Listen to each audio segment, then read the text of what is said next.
Woo! What is up, YouTube? My Cowboys family here, bringing you guys the latest update on our very own Dallas Cowboys. And of course, as always, thank you so much for joining us here tonight. Take a second to hit like, subscribe, hit that notification bell, follow us on all social media at My Cowboys Family, and of course, hop in the Discord. Link for that's in the description box down below. And as you can hear, I had a very good time this Sunday watching our Dallas Cowboys kick some booty. Since we're still early in the stream, I'll keep it clean and PG for the YouTube streets. But yes, guys, so thank you so much for chilling here, hanging with us. Of course, we have some people to shout out, give the love and the appreciation to as we get rolling here tonight. And an extra special shout out to the people. I'm sorry? Is there... The people that make it happen here, guys, on the nightly. Like SnugX, who took over the sponsor of the week. You shouldn't be talking at all, actually. SnugX, the sponsor of the week, and the Cash App King. Yeah, let's remind everybody what it's about. We've been off here on MCF. We haven't been off, but we've been off on MCF for a couple days. And, I don't know, for this weekend, we were in Big D for the big game. And SnugX, much love to him, the sponsor of the week, the full takeover. We're going to do it a 2-week thing. We'll explain it all in a minute. Sponsor of the week, SnugX. Much love to him there. And 11 in a row for SnugX as our Cash App King. But yeah, we're couldn't do a fair week this week when it comes to champions. We have 3 days of really true live stream. So, we're going to continue it here, make it a double week, run at the top spots here. Sponsor of the week and all the other things on this board. So much love to Snug. Much love to Jason Renfro, 21 points. Stephon Gilmore now. Yeah, on that board. Much love to him. And also, of course, if I recall, Jason Renfro is also the gifting champion of last week. Much love to him. So, you got the 4 champs running the board here. Jason Renfro and SnugX. They split in 2 each there. And if you look at the leaders this week, and again, guys, we may be a little behind, so don't get offended or pissed if we don't have your name up there yet, because we just got home. As you can see, it's a very late night stream. So hopefully you all understand and, support the channel, the love, the drops of knowledge, whatever, guys. So appreciate you all. Skeptical Fan did right before we kicked off the stream, gifting a membership. Shout out to you, Skeptical Fan. Thank you so much for the love, the appreciation, the support. Yeah, Skeptical Fan, who, by the way, is currently the leader still on that gifting board. Much love to Skeptical Fan. He's also tied with Jason Renfro in there, second, third place on the overall board, but in first place on the overall board. It is Amazing Games. He's still running the show there, and I think the leader in raffle entries. I'll discuss that a little later. By the way, who is the leader in the Cash App side? Well, first and foremost, guys, we had a bunch of drops over these last couple of days through a bunch of drops. Mary Alvarez, Eastside Harold dropping that 5 on it. In the Cash App side, he said, here's 5 for you in Dallas. Much love, Eastside, even though he's the enemy at times, right? And then, of course, the leader right now in the Cash App, which is a guy who's actually dropped a couple little drops here throughout the last couple of days. Jason Renfro, $1.97, $1.93, $1.43. Yeah, like $4 or $5 right there, trying to get another entry into this raffle coming up for the big game on Sunday night against the Eagles. We'll discuss that in a minute. And also, Jason Renfro dropped a $2 thanks as well. So he's leading that side of the board right there. Appreciate you, Jason, of course, and a minor lead. Anyway, it's still up and up for grabs. And as short week last week, obviously Jason's not going to get a 3-day win there. So we're going to go through the full 7-8 days, 9-day total there. At the end of this week, we will have either SnugX extending it to 12 weeks in a row, or somebody else like Jason Renfro taking over that top spot in the Cash App. Appreciate everybody here, guys. I know, bear with us. It's going to be the wife is going to have trouble speaking. She's going to be mainly in the chat talking here and there, giving her thoughts on things. I don't want you stressing your voice.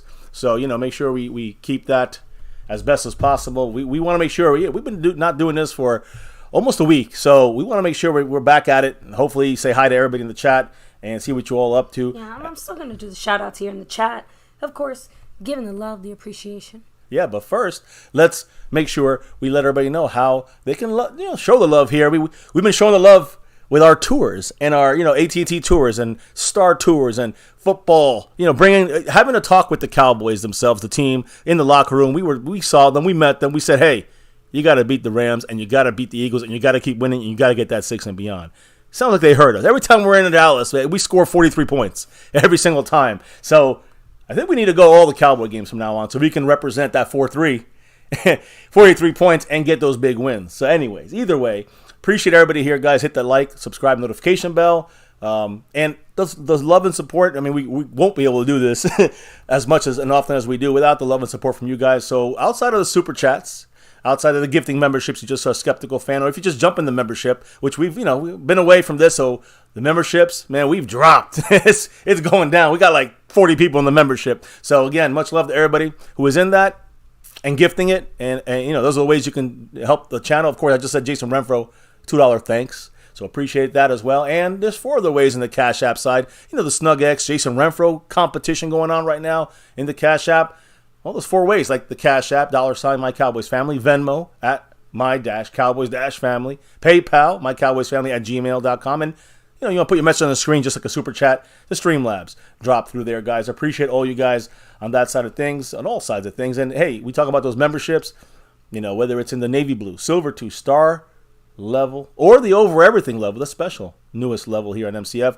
We gotta do the nightly shout outs here. We skipped a bunch of nights. I'm gonna give all the level. I'm gonna give the Silver, the Star, and the Over Everything level shout outs. Much love to A. Lavelle, Skeptical Fan, Jason Renfro, Dwayne Broussard, Lincoln Kane, Mary Alvarez, Andy Posh, Marissa Sparkle, and The Lunatic. By the way, I got to add in there about Mary Alvarez. We're still tallying up, guys, the drops of love that you guys dropped even when we were in Dallas. So that all goes to this very special The Lunatic. You heard me say The Lunatic in this, right? The Lunatic's special raffle for this big game on Sunday night against the Eagles. We'll talk about that a little bit, touch a very little bit on the Eagles tonight and really get into it the rest of the week. It's a big battle, a big game. Bigger than the Niner game?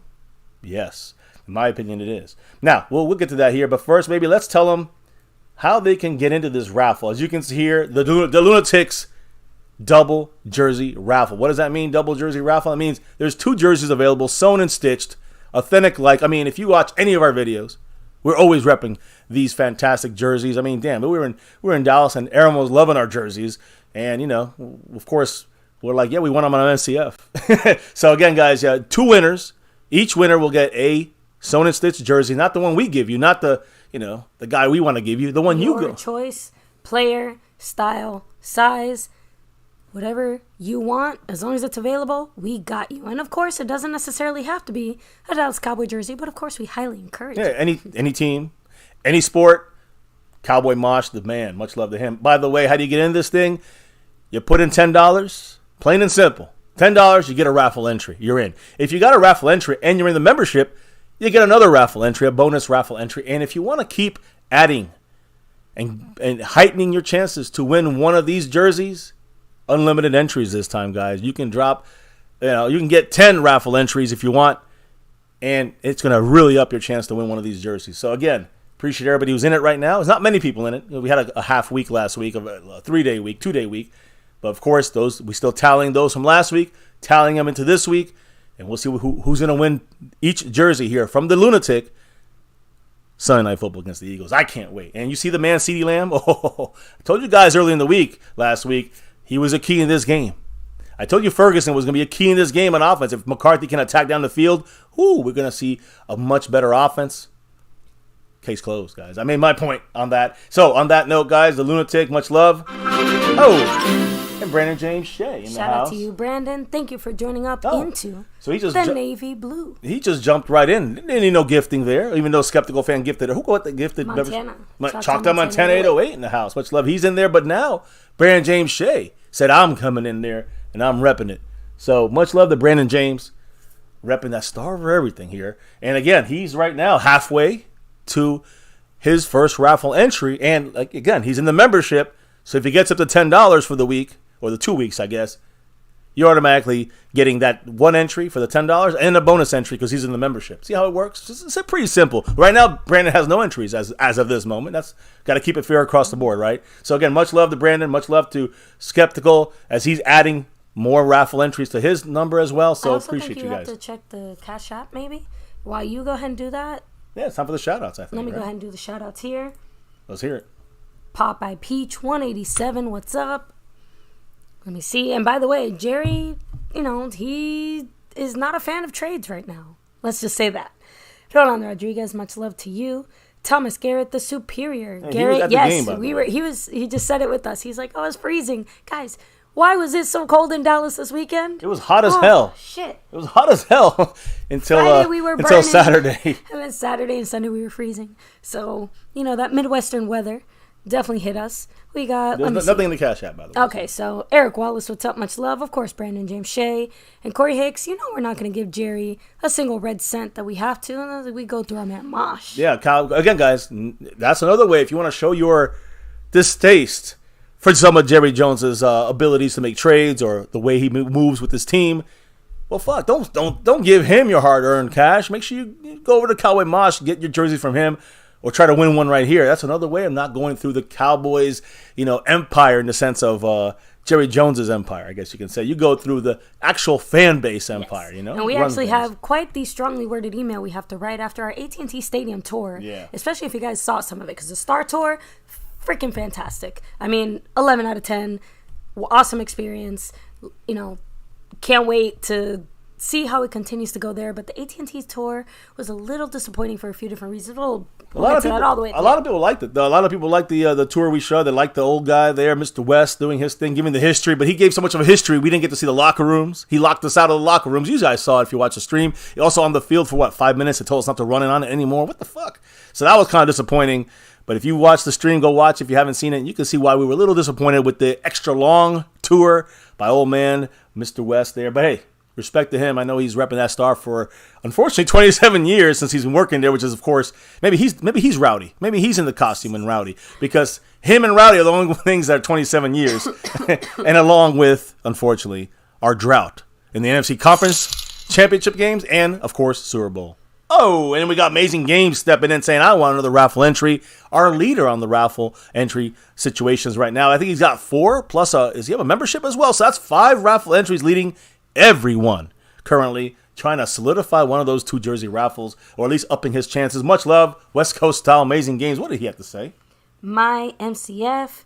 Glad you all had fun. Oh, yeah. Thank you so much, Amazing Games. You can tell by her voice. I think you can tell. I'm not even exaggerating. Mr. MCF was a little more reserved with his voice. I controlled it at a certain time. I mean, you were screaming sometimes. I'm like, baby, they're not going to hear you. You're going to hurt your voice. And then, oops. I don't care. Clearly. Anyway, rolling back a little bit here. Let me keep going with the shout-outs. Yeah. Jason Renfro, much love. And we mentioned earlier, guys, we're still, we literally landed, we showered, and we're streaming. We cannot do this any faster. So, give us the chance to fully catch up on all the drops and stuff. But we just, we did shout you out. We did get everything. So thank you, Jason. I don't know about, he didn't have those 17 drops, though. I don't know what he's talking about, but I got you. But yeah, Monroe Cadet, much love. We got Bruce, got the toxic juice. Cute ball in the house. Of course, skeptical fan, always staying skeptical. Let's see. Griff 181, peace and love to you as well. Daniel Berry Sports, what's up? Hey. Chalk to Montana 808 with the gifted membership, of course. Bad intentions. Hopefully good intentions now. Dirty South MVP. Foxy's Friends. We got Justin Quarles, the Q Man. Cactus G in the place to be. Freedom First. He was first today. Yay. Good for you. There goes. Frank Moyer, much love. Hey, the real battle for the East is happening this Sunday. I can't wait. Not just the East. Maybe the whole NFC. Maybe the whole NFL. We'll have to see. So, and shout out to the man Marco Seppian with the $5 holler. Ooh. Yeah, commenting on that little trade situation. Like I said, Jerry made it very clear after that Rams game. He's like, yeah, not interested in any trades. So as much as I would love to fill the heart and hopes of Cowboy Nation with some of the players that you guys are mentioning or some of the moves that we can make, I mean, I think we got to take Jerry at his word, right, Mark? We're going to talk about it. Trust me, Mark, we will. And not a surprise, right? Hey, Mark, if you've been listening, you've been listening to us. Jerry Jones, he's a little scared of making the big moves. And, the only guy who did a big move the last freaking decade as far as trades was Amari Cooper. Really, I mean, Brandon Cooks, Stephon Gilmore was a nice little touch. But a big trade in the season like this, it's always been the Hankins, or less. I know, so that's the expectation. But those were all reactionary moves. They weren't, planned. They weren't calculated. They were like, oh, shit, we're freaking out. But let me read his comment from here. Yes, let's hear Mr. Mark Hope said. Did you hear what that effing a-hole Jerry Jones said? No trades at this time. We feel good with what we have. Hey, Skeletor, do you feel good with 30 years of losing? I'm with you, Mark. I am with you. We'll talk about some things that could happen. There is a trade deadline tomorrow, Halloween, spooky-like, 4 p.m. Eastern. That's when it's over.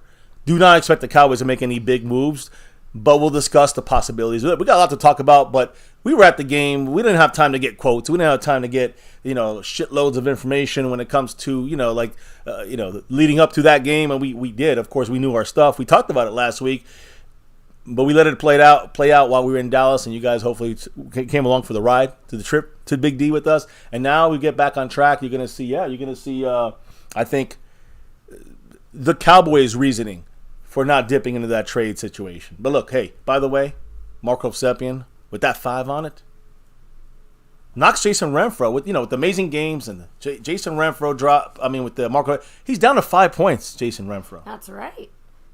So he's hanging on, so to speak, by a thread there. Now, sorry, is there anybody else to shout out here before we get rolling? Asmodeus, much love to you. Yeah, Asmodeus in the house. And yeah, Brendan James, you brought the luck too since the Jets beat the Giants. Yeah. It always helps. But the Giants, they're kind of beating themselves a little bit there. A little bit. So with that said, baby, like you said, we have a lot of things to touch on, from the game itself to things that happen after the game to coaches speaking today, to obviously, what comes next, which we all know what comes next. Pour the honey on Dak, he said.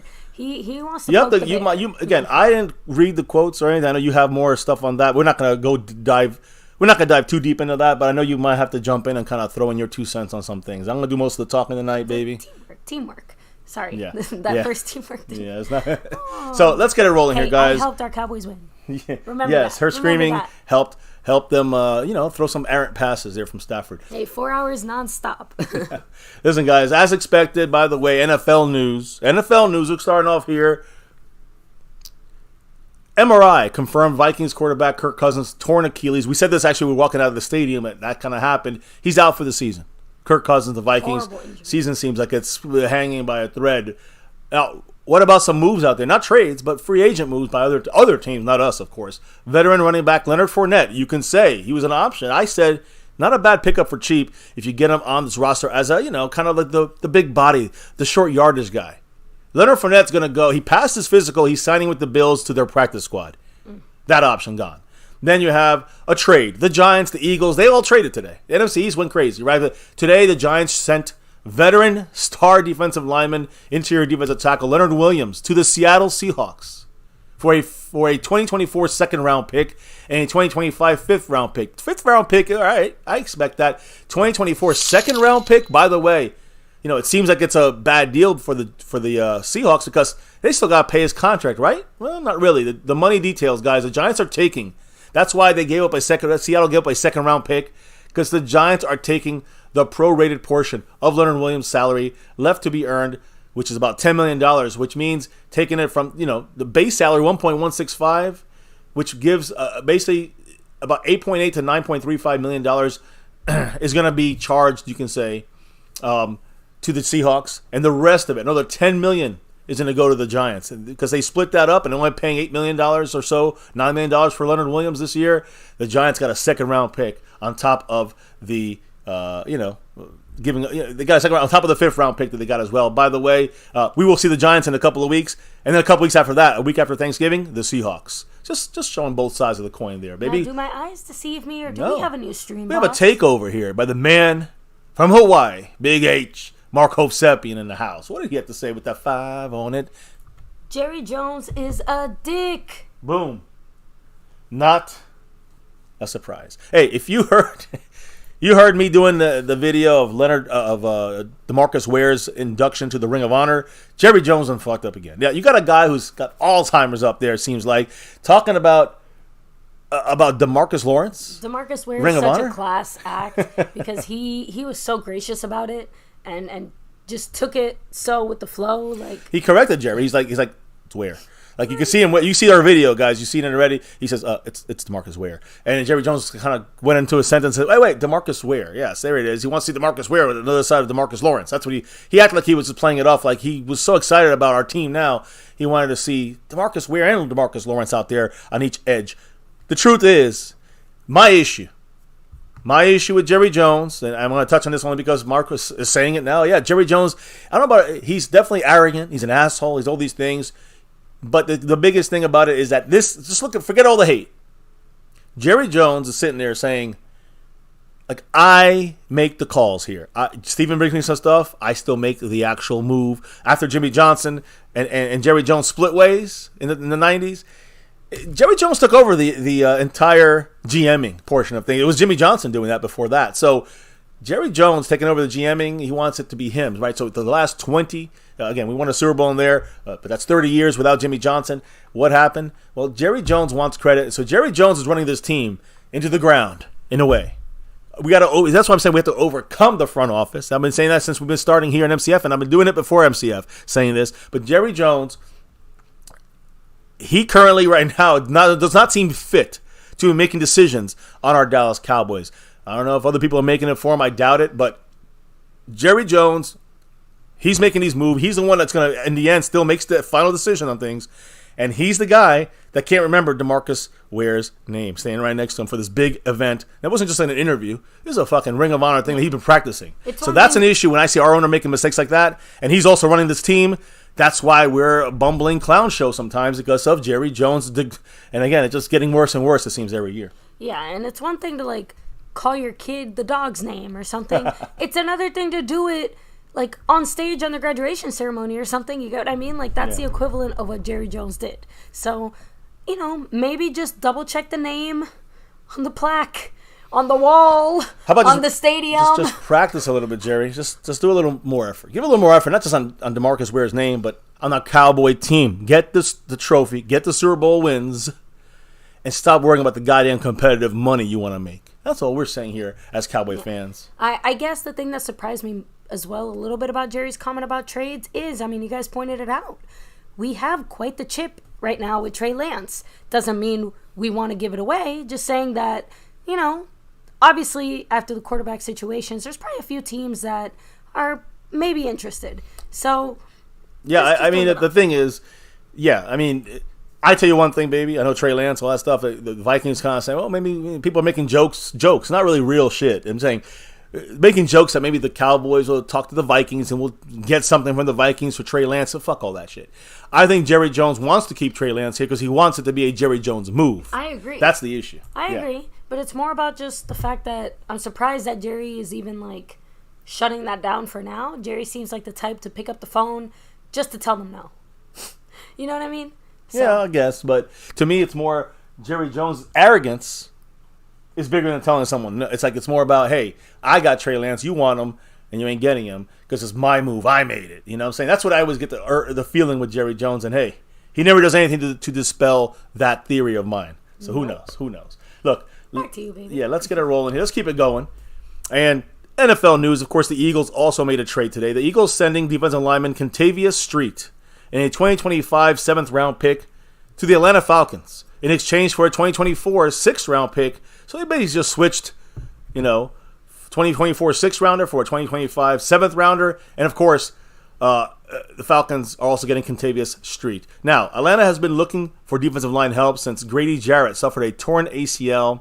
Now they got a little bit of help there with Contavious Street. But, again, the Eagles, racking up draft picks, even if it's a late one. You know how important those can be. I mean, Deron Bland's a 5th-rounder. He's a superstar, it seems like. And maybe, to some people, the MVP of our Cowboy defense. And though it's still Micah Parsons, but definitely showing out there for Mr. Deron Bland in a fantastic way. Now, finishing with that stuff, moves, trades, all that stuff. Look, how is the battle here for the top of the NFC going?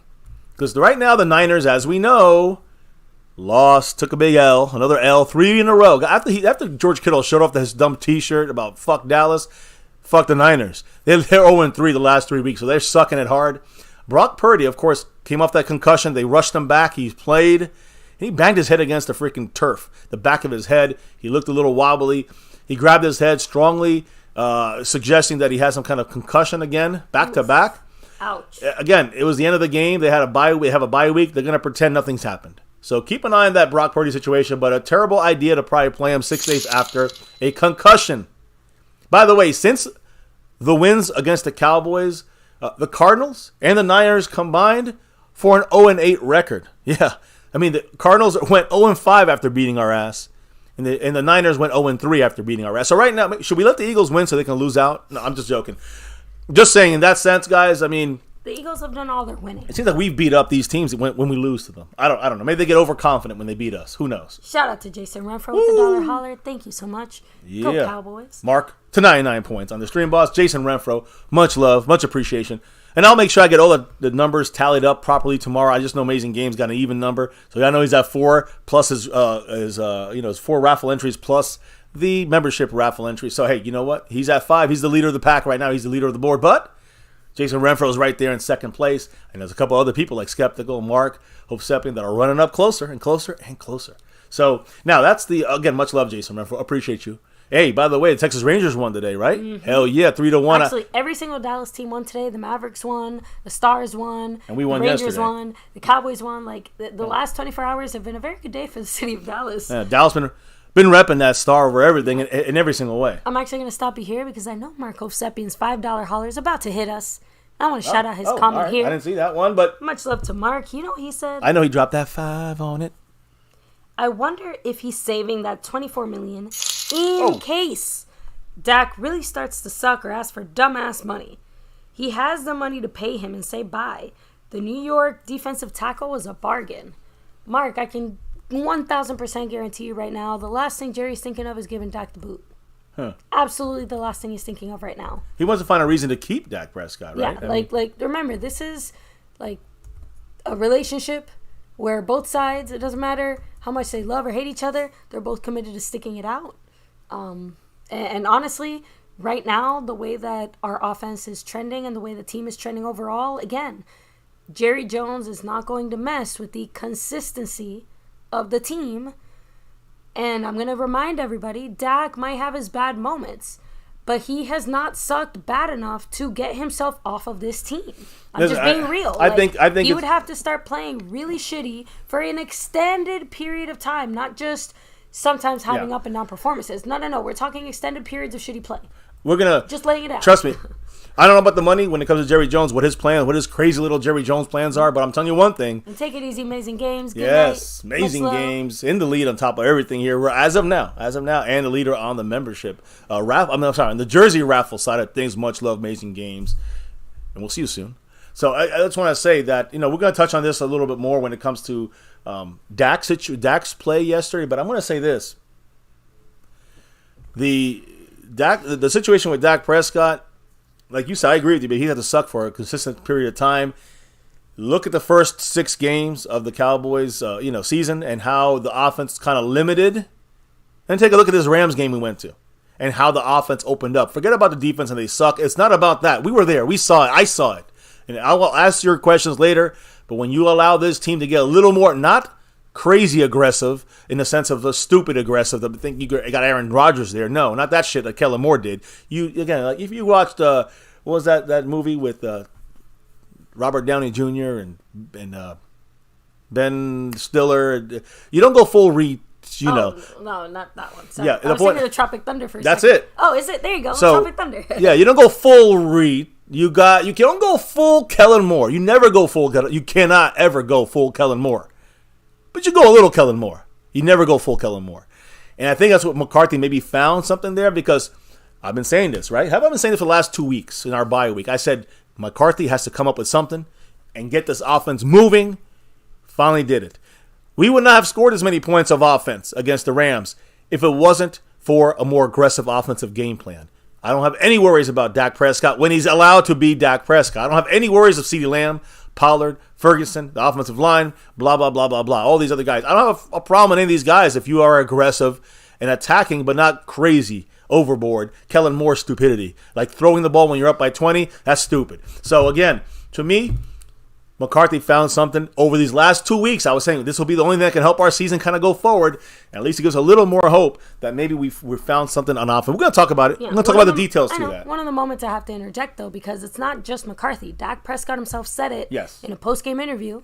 Right? Running the ball, moving around. He messed up by not kind of prioritizing his own athleticism and his own mobility. And that's something he's focused on specifically the last 2 weeks. They're practicing it more during the practices. They're purposely scheming it more. So it is McCarthy scheming it. Right. It is the team figuring that out. But it's also on Dak himself, who admitted that he moved away from that and he had to find his rhythm back into it. And what a difference it's made to the offense in general, because you're seeing him connecting and clicking with CeeDee Lamb, Brandon Cooks, all our guys so much better. Just that little bit of extra mobility has helped Dak in his passing game and just the offense. How many times you said it about him running the? I'd say you said more about running the ball more than anything. I'm thinking more when I said extending the plays by getting out of the pocket and not getting out of the pocket and running down the field, but extending the play. And Dak is great at this. I've said this. I've criticized Dak this year because he missed some guys open. He's done some issues on throwing the ball. But he started off the year pretty rough. But not even the year. Even the last couple of weeks before this game, Dak was a little bit still rusty in my mind. Like he wasn't all there. That's the offensive scheme more than Dak. Although I do agree with you, baby, that he's become a little more comfortable moving around. I think after he snapped his leg, the Joneses, the $40 million, Kellen Moore controlling the offense, that is what got Dak in this mindset. I think they helped get him in the mindset, and Dak just kept, he's a yes man guy. So he's going to go in that mindset as well. I think it's taking him almost a half a season to get out of the Kellen Moore, Jerry Jones, kind of wrap him up, stay in the pocket, be Aaron Rodgers bullshit. I think that's the problem. You got to let him be Dak Prescott. And I think McCarthy said, fuck it all, we're going to go this route. And Dak, take over, you got to take over. And Dak said, all right, I'm taking over. And he started to become more mobile, he's getting more comfortable, and he's getting better. Jason said if we were this aggressive in play calling against the Niners and the Cardinals, we wouldn't have lost to them. So the Cardinals, definitely for sure. The Cardinals, The Cardinals for sure. The Niners, it was like there's a lot of things going on. So many other things going on, but it certainly would have helped. Well, it would have given us a chance. Yeah, I agree. For sure. It would not have been a fucking blowout. Now, let's get on to that, because we just talked about the Niners here a minute ago. Brock Purdy, the Cardinals, they went 0-8 combined after beating us. So we've beat them up in our losses. But with the Niners losing yesterday, of course, the Eagles did skimp by the Washington Commanders there. But if the Cowboys can get a victory against the Eagles this upcoming Sunday, it will carve a path to take the lead in the division and the conference, the entire NFC. Now, I made a mistake the other day. I was a little, had a couple drinks and all that stuff at the game. And walking out the game, I'm like, hey, if we win our game against the Eagles, we're in first place in the East. We're in first place in the NFC if the Niners lost, right? I don't think we knew the Niners lost yet. And that's why I said that only because we'll have somebody corrected it in the chat, in the comments section. And, yeah, we will have the same losses as the Eagles, 2 each. They'll have one more win because we had our bye week. But once they have their bye week, we got to get the fucking win. If we do that, on the Eagles' bye week, we're in first place, not just in the East, in the NFC. And honestly, right now with the Chiefs losing, we'll be tied with them in the NFL, the Chiefs. And, basically, it doesn't really matter about the NFL. It's more about we'll be the leaders, the front runners, controlling our destiny for that first seed if we beat the Eagles next week. That's how big that game is. That's why it's much bigger than the Niner game. Niners, let's beat them in the playoffs. That's one game I was telling all year. We lose the Niners in the regular season. I didn't like the way we lost, obviously. But if we lost that game, it would be not as big of a deal because we got to beat them in the playoffs. That's where it counts. Hopefully the Cowboys get to a point where I can trust them against the Niners and the Eagles in the playoffs when it matters. But let's get there first. Our chances went from making the playoffs. If we had lost to the Rams, it would have been 60% chance to make the playoffs. Because we beat them, it's 86% chance. Only once in our history. 1986. The only time we didn't make the playoffs when we started off 5-2. And I was alive that year. I remember that year. It was right after we lost to the Rams and Eric Dickerson in 85. I remember that. It's not good. So we're getting to playoffs this year, but we got to try to run for that top seed. Top spot, home field through the playoffs in that bye week. That's the key. That's the goal. That's the expectation for me if we want to make a run at 6 and beyond. Now, that game is huge next week. What's the Cowboy situation when it comes to the Eagles and the point spread? The Cowboys have opened as 3-point underdogs. The Eagles are favored by 3 at home, which basically it's a push. It's basically there's no real favorite in this game. Both teams are very evenly matched, and it should be one hell of a matchup. The Eagles, I will say one little thing here. It's going to be a matchup we're going to look up this week a lot closer. A.J. Brown, guys, wow. 125 or more receiving yards for 6 straight games. You got to give him props. You got to give the former Tennessee Titan props. But this is the matchup we're going to take a look at deeply this week because we got to slow down A.J. Brown.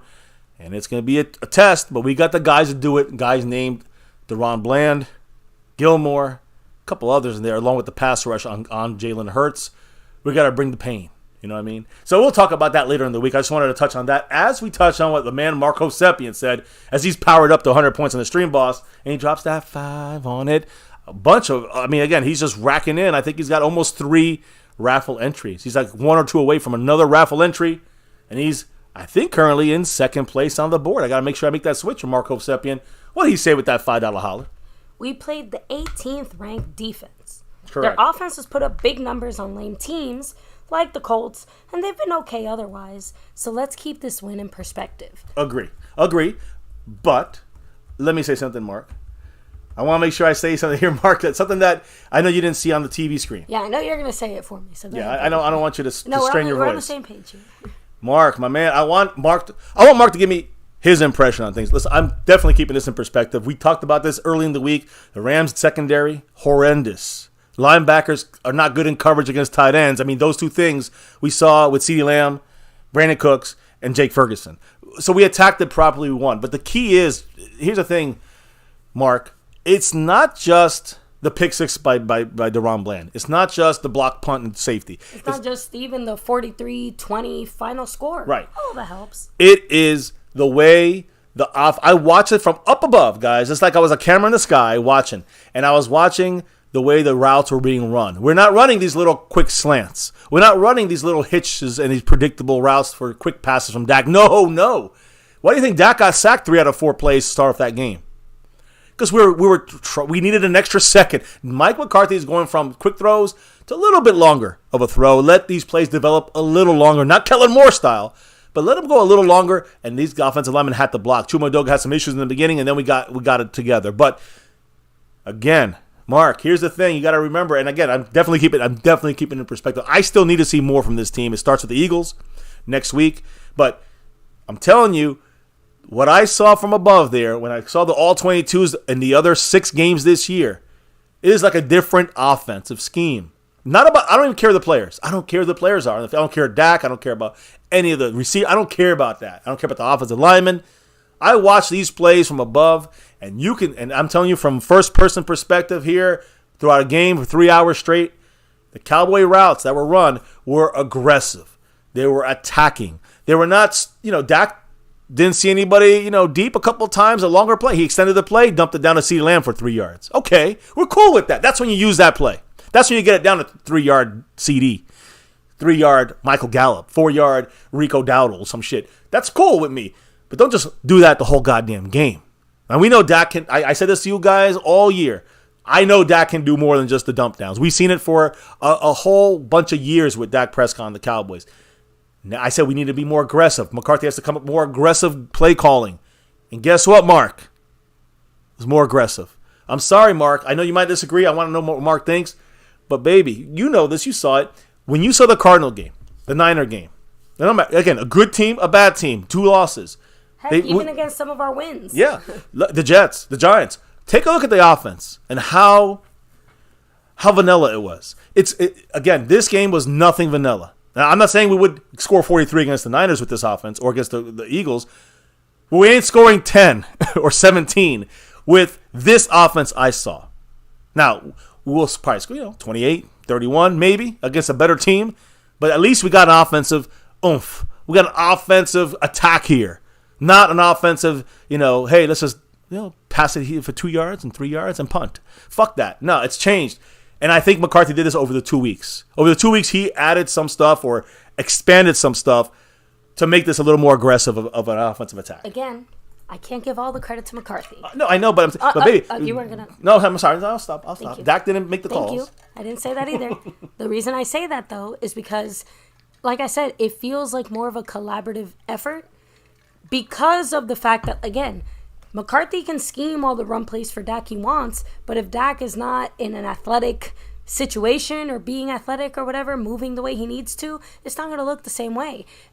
It feels like everyone on the team started waking up.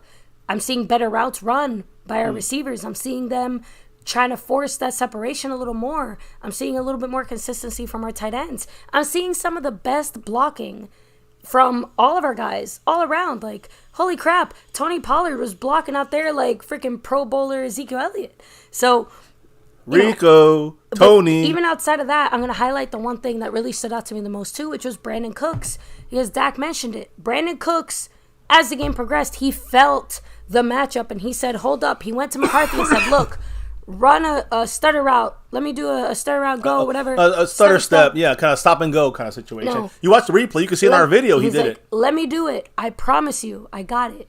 And guess what? We got a touchdown out of that. So it is that kind of organic feedback. We talk about adjustments all the time.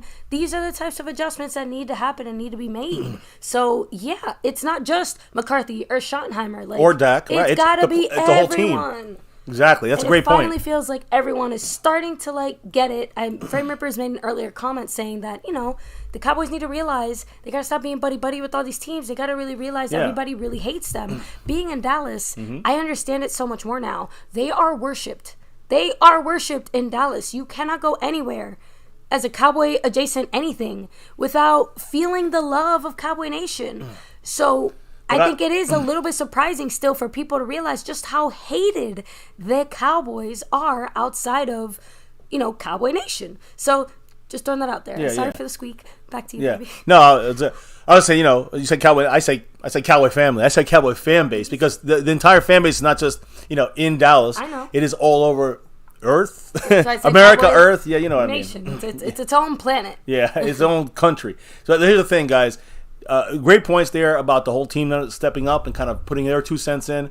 And I agree with you, baby. I think that, the collaborative effort, in fact, Dak Prescott is partially to blame for some of the play calling because he was involved in the creating of this game plan. But he also was involved in this, too, and expanding this with McCarthy. So they both get credit. I give more credit to McCarthy because I've seen Dak do this already. I've seen Dak play like this. When he played against the Rams, he's done this every year, basically. But you know what I didn't see?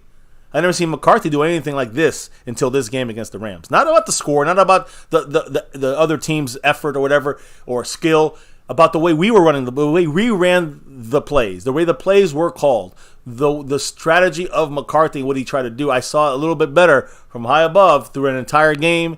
I know some of you guys didn't get, most of the country didn't see the entire game. We did.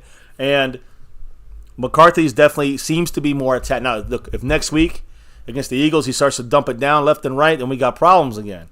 But I know what I've seen. I know it's there. So it almost feels like he's doing what we did, baby, when we did in our when we were coaching the little kids there, little kids, but coaching the teenagers in flag football. We hid our special, attacking offensive plays till like the middle of the season.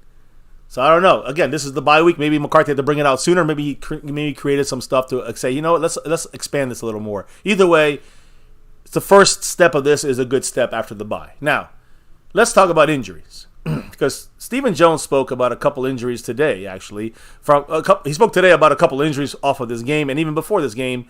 And I'm going to start off with Tyron Smith because Tyron Smith, guys. Stephen Jones did speak on this, one of the clowns. He said on 105 through the Fan today that Tyron Smith had a neck stinger. We knew this. And was close to playing Sunday, but the doctors ruled him out right before the game.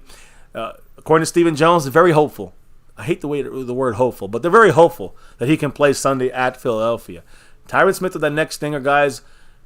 We know now as well, not just Stephen Jones, but other things that were said, that he was a true game-time decision. He was questionable for a reason. But Tyron Smith wanted to play. That's the key here. Tyron Smith was like, I am good, coach, let me in. The training staff, not the coaches, but the training staff said no. It overruled Tyron Smith, and they held him out of this game. I think it's 2 reasons. Of course, to overrule him because, they think maybe he can stay another week and get 100%. But I also think the Eagle game. That was the bigger reason, I think. The Eagle game, they wanted him ready for the Eagle game. Stephen Jones won't say it, but I'm saying it. So that's my opinion, I think, on that. Now, Stephen Jones also said about the guy who replaced Tyron Smith, Chuma Edoga. Stephen Jones said that the initial news on Chuma Edoga and his ankle sprain, remember it was a high ankle sprain. Then we heard last night it was a low ankle sprain. Not as bad as originally thought, this injury to Edoga.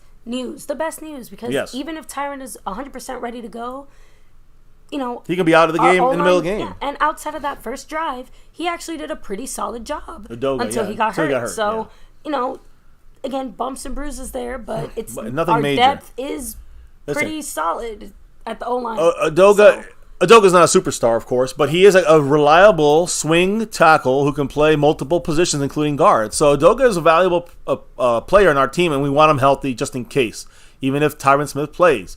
But it's not as bad as it thought, the injury of Udoka. Great news.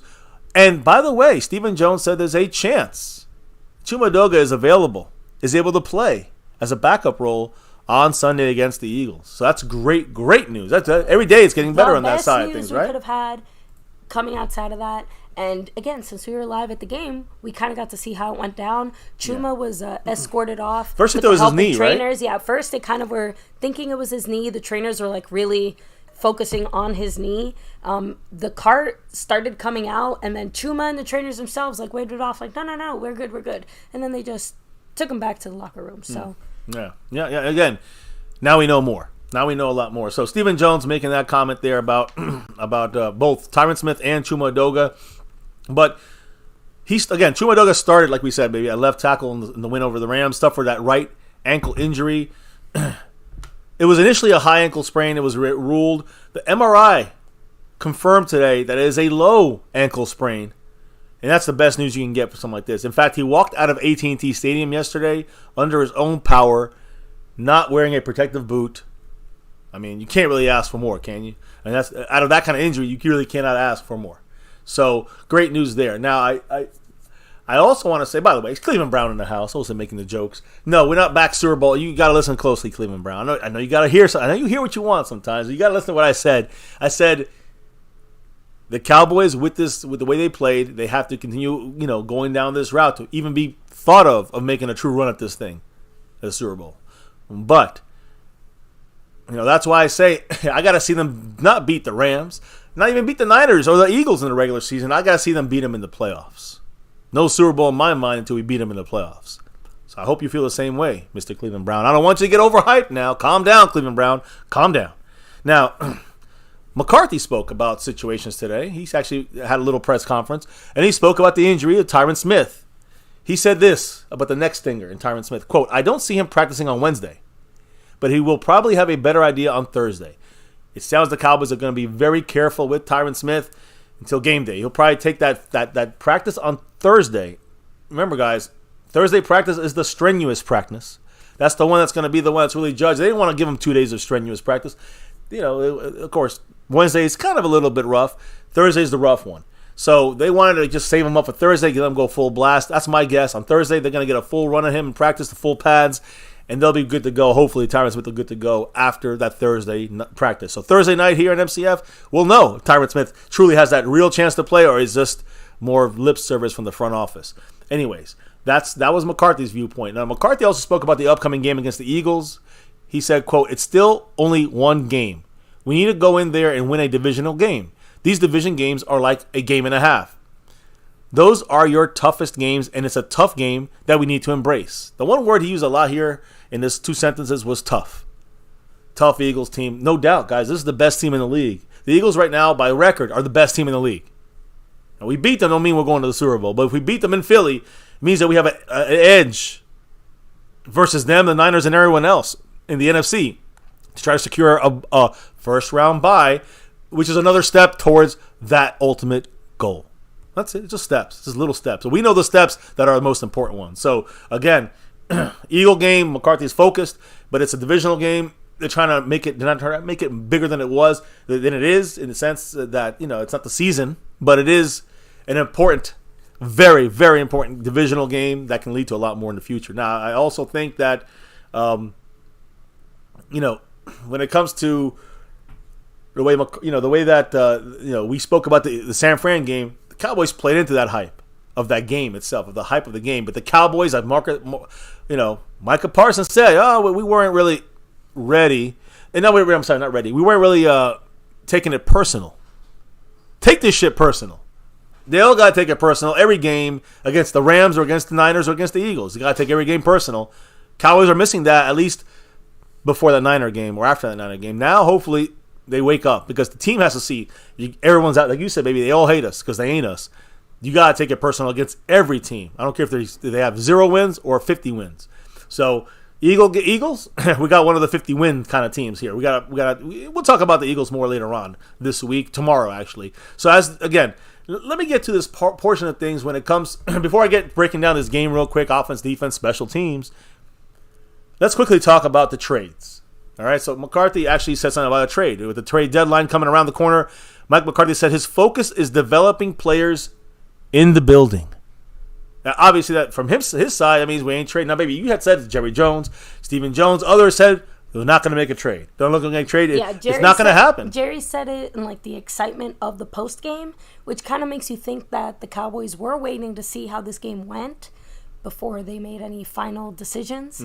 But it still really sucks because that just lets me know we're still in a reactionary mindset, you know? Like, it's not about considering moves because guess what? The same problems we have now were the same problems we basically had since week 2 when we lost all these freaking players, right? Like, it's still looking at our linebacker maybe. It's still maybe adding to the run game. It's still, you know, like, offensive you know what line, I'm trying to say? cornerbacks, linebacker. I mean, yeah. So, and really to me, linebacker is the more priority position. But it still feels like running back could possibly have the bigger impact just because of some of the discussions we've had. I'm just scared of any Seems trade. Like the front office is not interested. I hate any trade involving a running back personally, so I don't mind that skip over. But look, here's the thing, baby. As a trade deadline is near here tomorrow, 4 p.m. Eastern, McCarthy said he's focusing on the players in the building. Quote, I'm not blind. Let me take them out the way. He said, and this is McCarthy speaking about the trade deadline. I'm not blind on what goes on, but I'm still not sitting here with my fingers crossed, hoping that we trade for somebody. I believe in the men we have in the locker room. And McCarthy added, saying, I'm the wrong guy to ask. Again, he's about developing what the Cowboys have already than, thinking about a trade. Now, if this was Jimmy Johnson in the GM days of Dallas, when he was GMing, and this would be Jimmy Johnson saying, I'm making a trade, he's going to say what he wants to say and do the trades he wants to do. Jerry Jones is the GM. Hence why McCarthy has no choice in this. It's not up to him to make a trade. He's got to work with the guys in the building, so I understand what McCarthy is saying. But let me ask you guys a quick question. That's really all. McCarthy said some other stuff about the game, about the Philly game, saying that, they got nice fans over there. Yeah, but he said he didn't want to talk about it because he didn't want to poke the bear. Mm-hmm. And Dak responded back to that comment when he heard, reporters told him, hey, this is what Jerry said about that. How do you feel, Dak? Dak is like, pour honey on me. Let the bear attack. It was, and that was really all he had said. And some quotes were just like that. I'm like, that's a real weird quote. But actually, let me read the full quote actually, because it deserves saying. He said, "Pour honey on me. I always say that. If you see me and a bear in a fight, pour honey on me. You can poke it. Whether we talk or not, we know what's ahead of us. A great opponent."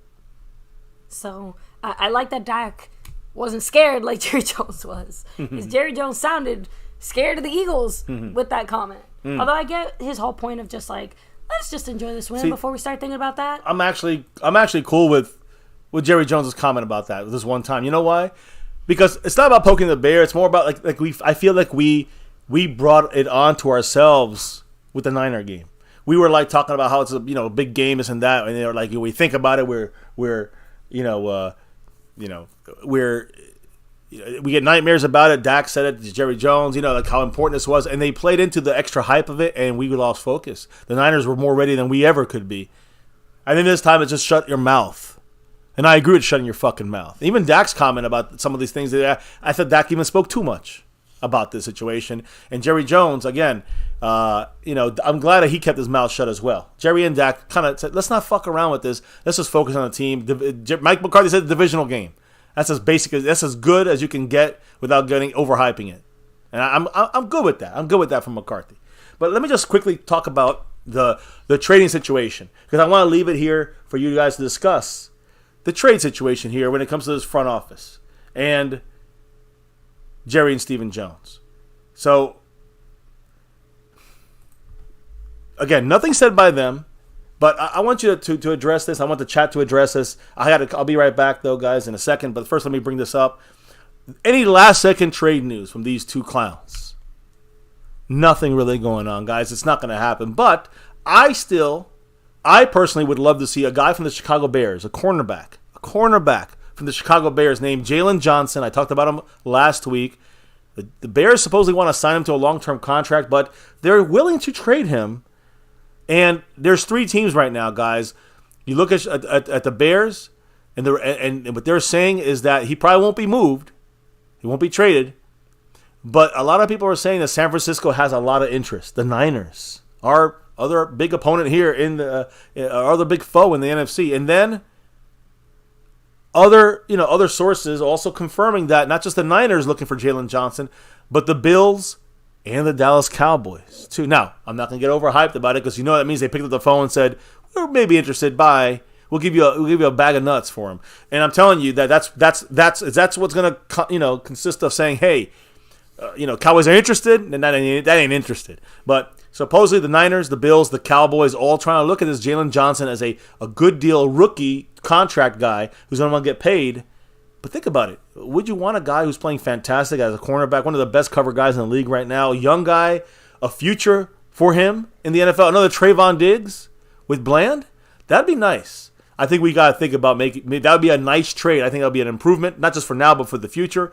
And I'm going to throw in there, you said about linebacker. I said it, he kind of, unfortunately, he did hurt Brock Purdy a couple weeks ago with the concussion. But he's playing well. This guy, he's very solid linebacker that might be better than LVE. Jordan Hicks, solid addition. Professional, a pro linebacker that's a run stopper, a guy who can cover as well. I think Jordan Hicks would be a great move for a 5th rounder. Something simple like that for a veteran who's on his expiring contract. So think about those two moves. Although, again, guys, this means that really nothing's going to happen for the Cowboys. We know it. We're not going to. I see a lot of other people out there saying, oh, trade this guy. Shut up. People are hoping and wishing and just want to get into the clickbait shit. Don't fall for the okie doke, guys. Clown Show ain't going to do shit. If they do anything, even trade for Jalen Johnson, I'll be fucking unbelievable. I'll be floored. Same thing with Hicks. If we make any trade for these guys, that would be an above average move for the Cowboys, especially Jalen Johnson. Well, I'm not looking. No, Derrick Henry ain't going nowhere. They won their game yesterday. The Tennessee, they're going to still make a run. They're going to keep Derrick Henry in there. We're not going to make a trade for Patrick Surtain. They beat the fucking Chiefs. We're not going to make a trade for Devontae Adams. This stuff's out. Stop it, guys. Stop chasing the big names. Stop chasing waterfalls. It's about the Jalen Johnson and the Hicks. That's maybe at best what we're going to get. And Jalen Johnson would be a fucking get for this team with Trayvon Diggs and Bland. We'll have the best corners in the entire NFL, in my opinion. Not just for now, but the next 3, 4, 5 years. Anyways, baby. What do you think? What does the chat think? I'll be right back, guys. So, real quick, let me go ahead and hit up the chat. Rare, by the way, reminding us that Jalen Johnson actually did request a trade earlier today. So, yeah, he wants out. Let's see if the Cowboys are interested in finding him a new home. So, by the way, guys, as Mr. MCF is handling something real quick, make sure to take a second to hit like, subscribe, hit that notification bell, follow us on all social media at MyCowboysFamily, and, of course, hop in the Discord. The link for that's in the description box down below. Yeah, guys, I'm doing my very best here. I when I say I screamed the entire 4 hours of the game, I am not exaggerating. In pretty much every single video I have, you can hear me in the background screaming, like the defense was out there. I was basically screaming the whole time, like, sack 'em, Micah, like, go get 'em, all that other crap. Obviously when the offense was out there, just cheering like crazy. I mean, the Cowboys did so much stuff for us to cheer like crazy. I'm also still slightly upset because by the time we made it to our seats and we got there, we were hoping to grab some drinks before we sat down, and we weren't able to do that. And I took one for the team. I said, fine, I will get up. I will miss a little bit of the game because I didn't want to miss the DeMarcus Ware stuff during halftime. So I said, I'll get up. I'll get us, our sodas. I'll get us our waters, and I'm going to come sit down. I was not even gone 5 minutes. That has to be hands down the shortest line at AT&T Stadium that I got into. I paid for my stuff right away. I got back. Holy crap, guys. Just in that span of time, Micah got a sack, and then we blocked the punt and got a safety. Like, what in the actual fuck? So, at least another MCF tradition, outside of us going to games and dominating, continues, which is the second that I get up, a big fucking play happens. So, I'm not salty or anything. Okay, I'm a little salty, but at least the kids got to see it. Oh, man, but still, that cracks me up every time because I remember the last time we went to a game, I'm pretty sure I almost peed my pants because I didn't want to get up at all, and I was, like, rushing once the game ended, just, like, running like everybody else to the freaking bathroom, so it's, like, always something.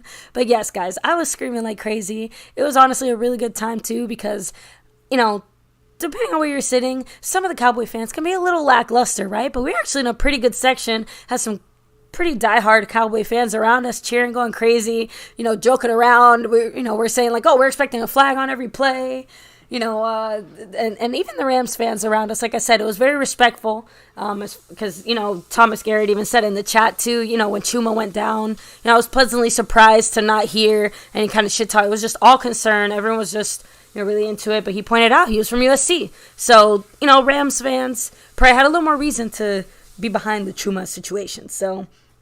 Yeah, next time Mr. MCF has to get up and get the beverages because, I'm making a joke here.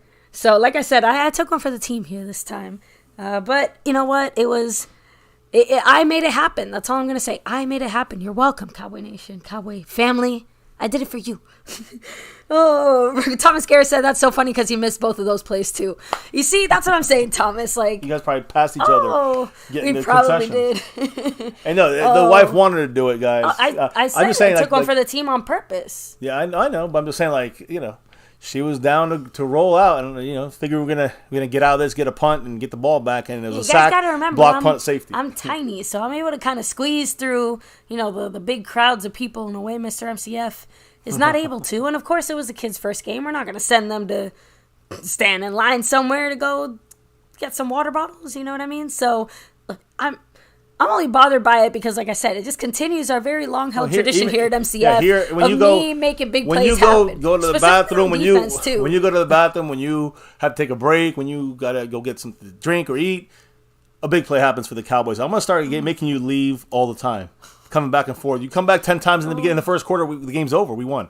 But yeah, and again, yes, I did take it upon myself to be the loudest person in our section. Anything, by the way, that is true. She was very loud. That's why she lost that voice. I try to control it. I did it at the right time. I take it as a point of pride. I feel you. I just don't want to feel what you're feeling now. I know, but you don't get it. I can't help myself. I could not help myself. Trust me, I get it. But I'm yelling at the screen here at home. So. It's one thing because we got everybody here with us screaming as well, but. It's another thing. I lose my voice more at home sometimes than on the games. I learned my lesson. Well, because you also, learned my lesson. It's, I don't know, just the energy of the game, too. I can't help it. I'm sorry. Like, I am a loud person by nature, and this is just like me taking advantage of my loudness to cheer on our Cowboys because when it was quiet for a second, I was the person screaming, Zach, oh my God. Fucking destroy them, crush them to the ground, rip their hearts out. Like, guys, I try to keep the cursing to a minimum because it's still a family-friendly environment. I appreciate the wife being crazy out there. I really do. And thank you, Popeye Peach 187. He got 5 on it. He said, Brian Broaddus said something big and messy was in the mix, and he didn't want to speak on it till it was 100%. Now, as far as the trade, that's what I was going to ask you. Let's get back to the trading situation. And if that's the case, then again, the Joneses are pulling some of their usual, smoke bullshit. Signal. But at the same time, I have to admit that usually it's the other way. If Jerry says there's no trade and they consistently say there's no trade, usually it means there's no trade because Jerry likes to put all his fucking business out there. I just don't want if there is something happening behind the scenes, one, it would be a pleasant surprise. But two, like I said before, I just don't want it to be a reactionary move. It has to be something that actually adds to the team. But I'm also the type of person that just gets frustrated seeing other teams make the moves that we want the Cowboys to make and we're fully capable of making, and yet they don't necessarily do it. So. I want to make sure I also say that the trade situation for the Cowboys, whether it's true or not true, what happens or doesn't happen, I just don't like to get overhyped for it. I think some people want to see a trade happen because they want to believe it's going to happen, and it may. But knowing these clowns, it's hard to trust it. So whatever they're doing, whether it's behind the scenes or bullshit or it's real or it's not real, let's just wait and see what happens. I mean, Jalen Johnson to me would be a top priority over Derrick Henry and over those other guys. Although, it would be nice to bring in Leonard Fournette. But all right, listen, the Cowboys. I think that you brought up this name as a short yardage guy, Rico Dowdle. We just haven't used him in a short yardage situation yet. But again, him versus 350-pound guys, he's going to lose that no matter how explosive he is. While someone like Leonard Fournette or Derrick Henry would probably have a better chance to roll him over and get that extra half yard. That's why I didn't deny that Fournette would have been, or just running back in general, would probably be the bigger, linebacker, running back would probably be the two biggest impact moves we could make as far as, actually seeing results and what we would like to see. I think also the most common sense trade. If you're going to trade a second round pick, you go for Jalen Johnson. That's the guy you bring in. A guy who's a solid corner in his third, fourth year now. Rookie contract. You will extend him for years into the future. And you will make him again. Will Jerry Jones? See, that's like my catch is, will Jerry Jones pay that money? We got to pay these other guys, CeeDee Lamb, Dak, and others. If we're going to keep all these guys around, you can't go out and get Jalen Johnson. So that's the catch. That's the caveat that I think that the Joneses, even though it sounds good, I don't buy it. I don't think they're going to do it. And whether that's good, bad, or ugly, that's the Cowboys. That's the way this front office has been moving and working for 27 years, for nearly 30 years. Since Jerry Jones took over as GM. Just facts there. Now, everybody in the house, I want to make sure I stop for a second because Popeye Peach 187 in the moon. He's in the house here, dropping that 5 on it. Marco Sepian to 95 points. Sponsor of the week. You know who he is. You know why he's here. Snug X in the house. He's also the king of the Cash App for 11 straight weeks. And hey, Jason Renfro was the stream boss there, but he is still, of course, the whole week the gifting champion. Much love to him. Although he's not in the running now in the gifting side of things, it is skeptical fans staying skeptical in that lead. Much love for his gifted donation. His gifted membership today. And Jason Renfro, not only is he the gifting leader. Gifting champion right now. That's skeptical fans gifting leader. The Cash App leader is still the man, Jason Renfro. Currently with a couple $1-2 the whole last couple of days. Jason Renfro, where he's representing the top spot. Is currently in the lead in the Cash App side. I want to make sure we give everybody the shout outs as they deserve.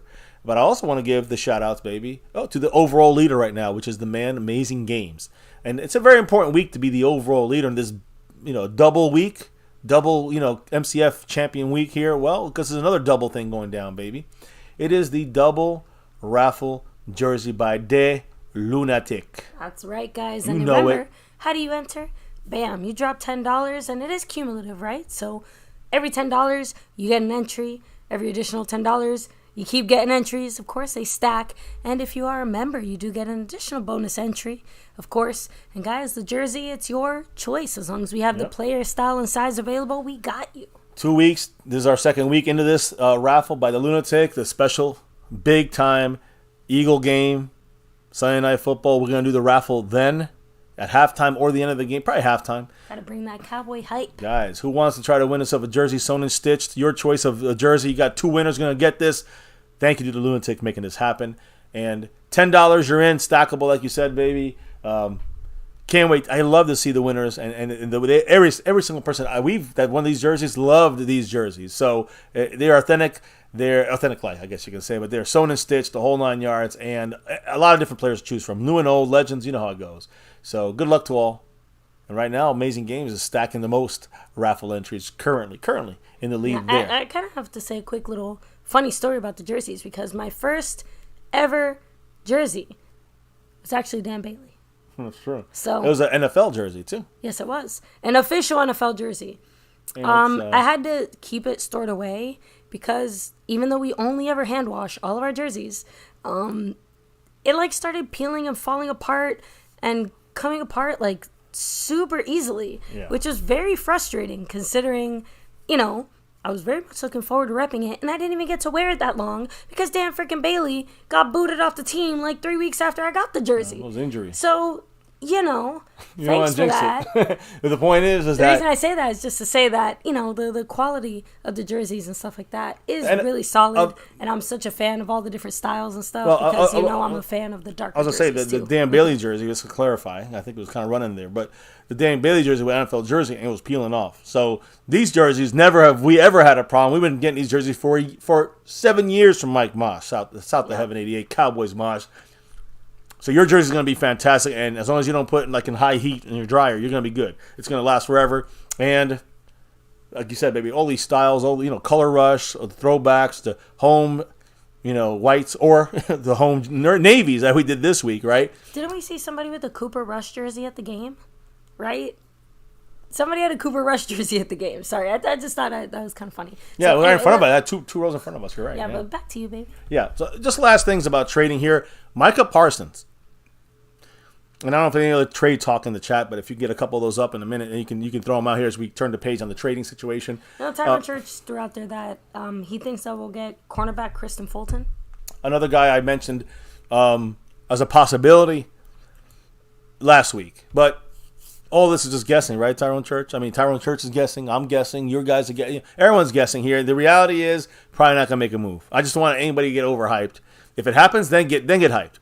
Or feel happy or don't. That depends on what we give up for these guys. But Kristen Fuller, you got, I think, Jalen Johnson, a couple other guys out there, Jordan Hicks. These are some options that, can be very helpful now, and some of them for the future, and good moves depending on what we give up. But Micah Parsons himself thinks the Cowboys could make a trade for more depth on the offensive line, is what he said. He also said at cornerback or a defensive line or linebacker as we get closer to the trade deadline. That was Micah Parsons today saying those things on his podcast there, The Edge, I think it was. So, just saying, like, Micah Parsons is all in on trying to improve this team. Fans are all in on trying to improve this team. Why isn't Jerry Jones, Stephen Jones ready to do that? Why are other teams making moves and getting the most out of their team this year? The Cowboys aren't. They never seem to. That's too bad. So anyways, any last things on this when it comes to trades? Trades, anything? Let me see. Cleveland Brown, I think it was like the 5th jersey or so. I can't quite remember off the top of my head. So, let me see. Tyron Church said, I'm guessing that the trade will be like a Hankins trade. That's what I'm thinking. Whoever we get, it'll be a Hankins trade. If we get a trade going, it'll be like that, that specialist kind of, middle of the road kind of trade. I say specialist because Hankins was a defensive tackle, a specific thing. Like we would get a linebacker that is a run stopper like Jordan Hicks. We would get I don't think we're going to get Jalen Johnson. I think, there's a couple other names you can go out there, maybe grab a cornerback, a linebacker, a defensive lineman, offensive lineman, or I just left my mind there, the position. But the Cowboys have a lot of running back. The Cowboys have a lot of options. They can go for things. They got hope. Trade deadline. The one thing Stephen Jones always says is deadlines make deals. They always wait till the last second, usually, to make a move. Yeah, they have about 14 hours or so to do one. Yeah. So we'll see what happens. But again, I'm going to stress to every single person out there, do not hold your breath on this. I don't expect the Cowboys to make a move. If they do, we'll talk about it tomorrow. Now, Cowboys, as far as this game is concerned, we were at the game. Record-setting day yesterday. Second record-setting day for the Cowboys in a lot of different ways, whether it's streaks, whether it's offense, defense, special teams. So, Cowboys didn't just win 11 straight home games, guys. I mean, this is our 11th straight home game. Kind of like Snug X's 11 straight weeks, on the Cash App board. But the Cowboys won 11 straight games on Sunday against the Rams. But here's the crazy thing, baby. All these 11 games that we've won at home, the streak of 11 games, most in the NFL. We have the best home winning streak in the NFL. And our best streak since 1992 season? 92? Yeah, I think at 93 we lost the first 2 games. That's ended the streak at home. But guys, the last time we did this was in 92 for the Cowboys, winning so many home games and we became a powerhouse at home. The Cowboys right now, we're a powerhouse at home, it seems, right? But even a bigger powerhouse when you look at the context here. At home, the Cowboys have won by an average of 17 points in these 11 games at home. So again, in my opinion, and baby, we went in 2019 to this stadium together. AT&T, it seemed like a party. It seemed like a mall, a hotel. You heard the guy, Mr. West, there talking about on our tour about this is like not even a football field anymore. It's like a football field inside of a hotel. So to me, it was never a scary place to go play if you were the opponent. It was always like la-di-da, Jerry's world, and it wasn't really about football. And that's something that I think that I remember it being a little more fearful in Texas Stadium for teams that came in. They'd be a little more scared and concerned. It was almost a little too welcoming. to the opposing team's fans. I think that's the best way you can describe it. And I think the Cowboy fans in that world of Jerry World is kind of like subdued.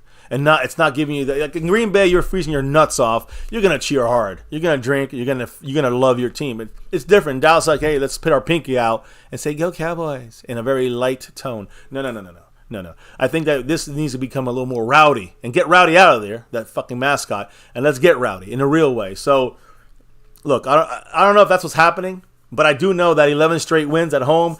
It's a scary place to come play Dallas, our Cowboys. Now, again. These are regular season games.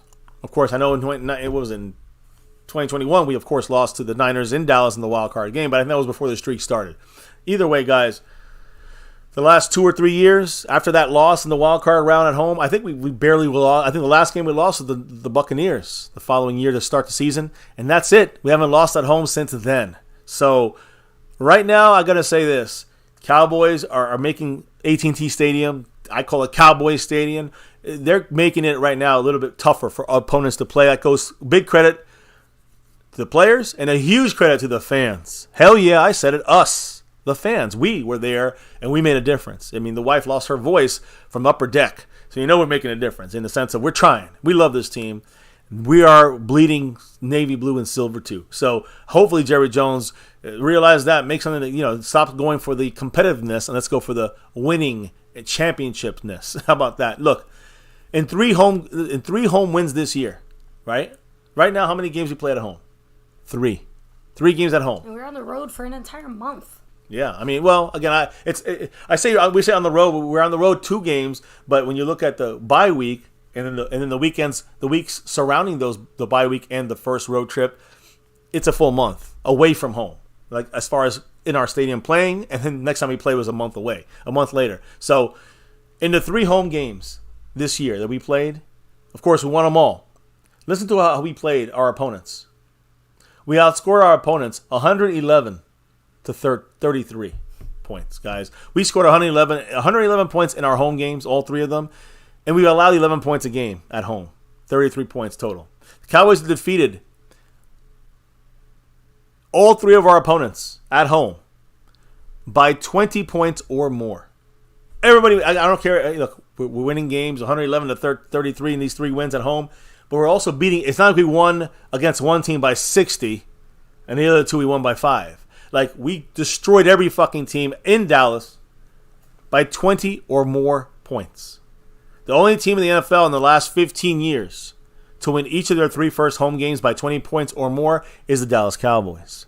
So again, last 15 years, we're the best home team, at least when it comes to 3 games in the season. It's still impressive. Could it be our opponents? You know what I'm saying? That could be a context into this thing, right? You want to context it? Let's throw in the opponents and how does the schedule look? Well, you got the Jets, who, by the way, aren't they like 4-2 right now? 4-3, I think. I think so. Yeah, pretty good. The Patriots, not that great, right? But we never beat them for 20-something years in Dallas. I don't know. And then, of course, this last game against the Rams, which, again, they subpar offense, subpar defense, supposedly one of the best offenses out there. Yeah. I'm just gonna domination by the Cowboys. I know. I just want to throw out there, though, for everyone who wants to put like qualifiers on this win. I'm not saying this somehow means we're going all the way to the Super Bowl, but even the crappy teams don't get beat in this way. Right? So it's still significant that we did what we did in this game. Well, the thing, unfortunately for us... In a complete way, right? It wasn't like it was just defense or just offense or just special teams. Everybody came to play. To me, it was more of a... To me, because, again, we won that Patriots game was mainly defense. We won the Jets game, mainly defense. But to me, this was about... The defense also did what they do, right? Yeah. But the offense complemented things. And the thing about we know the special teams, but the offense was the thing that was lacking the most. And the offense, in my opinion, was a difference maker in the sense of why we blew out the Rams and why we controlled this game. It could have been different. We could have had struggles here. The offense could have struggled, but we changed the scheme or something expanding in the scheme. The aggressiveness, I think it's mainly play calling and Dak mobility. Those are the 2 reasons why we are controlling these home games, and we should be controlling more than just home games, and we will be, in my opinion. But That change, in my opinion, had to be made, or else we're dead in the water this year. At least they're giving me a little hope that they may be changing things for the right direction. We'll have to still wait and see against better teams. But you're right. Listen, there's been teams we played in the past where we struggled and beat them, and they were still, shitty teams, right? And we still beat these teams. Sometimes, of course, we blow them out. Sometimes we struggle. The Cowboys, in my opinion, at home at least, we struggled against the Cardinals this year, but I think the offense was a big issue in that. The defense was a huge issue as well in that game against the Cardinals. But I think when you look at the Cowboys and, the way they play against the bad teams, I think this was a difference maker in the sense of the way the offense played specifically, the way the game was called by the coaching staff. So, there's a different context in this game, not just that they bad or good. I saw the Cowboys attacking aggressively down the field. And, when you look at Mike McCarthy, all right, because Mike McCarthy to me is a guy that, on the hot seat, no doubt in my mind. And, when it comes to McCarthy in the hot seat, he had to make some changes. Now, first and foremost, Cowboys are 29 wins, 12 losses in their last 41 games coached under Mike McCarthy, basically since the 2020, not the COVID season, right? That was McCarthy's rookie year there at the Cowboys. But since 2021, he's won 29 games and lost 12 in 3 years. Well, 2.5 years. That's a 70.7 win percentage. That's fantastic. That's 707 on those books. That's pretty damn good in almost a 3-year span there. Now, against the Rams, let me just say a couple of things. I wanted to bring out some points of the coaching. I'm going to bring up coaching and Dak and other things here on offense. But in the coaching against the Rams, when it comes to the game planning, listen to this, baby. The Cowboys utilize 3 trips and 1 receiver on the other side, a lot of 11 personnel formations at the highest rate this entire year. That's by far the most we've ever done this. Now, I'm not saying that we don't want to use some 2 tight end sets and all that stuff, but we used 3 and 1, 3 receivers on one side, whether it's a tight end in the mix or whatever, 3 and then 1 receiver on the other side, the 4 receiver set look against this Rams team. Again, the most in the NFL, the most by the Cowboys this year, which is a change by McCarthy in the scheme. That's a scheme change, guys. Also, it was the second highest play action rate of the season for the Cowboys. Baby, do you remember me sitting up there? I wish I could have filmed myself watching the game, but every time I say, okay, here comes the play action, and they do it. I say, it's a good time for the play action. The way they lined up, play action. I love play action with Dak Prescott. Mike McCarthy's finally opened his freaking brain and said, let me use Dak in the play action more often, and it works. And I'm telling you guys, this is a big jump in my mind. For again, if next week we stop doing play action, we get blown out, don't yell at me. McCarthy done fucked up. That is the play action needs to be called, and it was done a lot in this game, and it worked, and it worked again, and it worked again, and it worked again, guys. No surprise.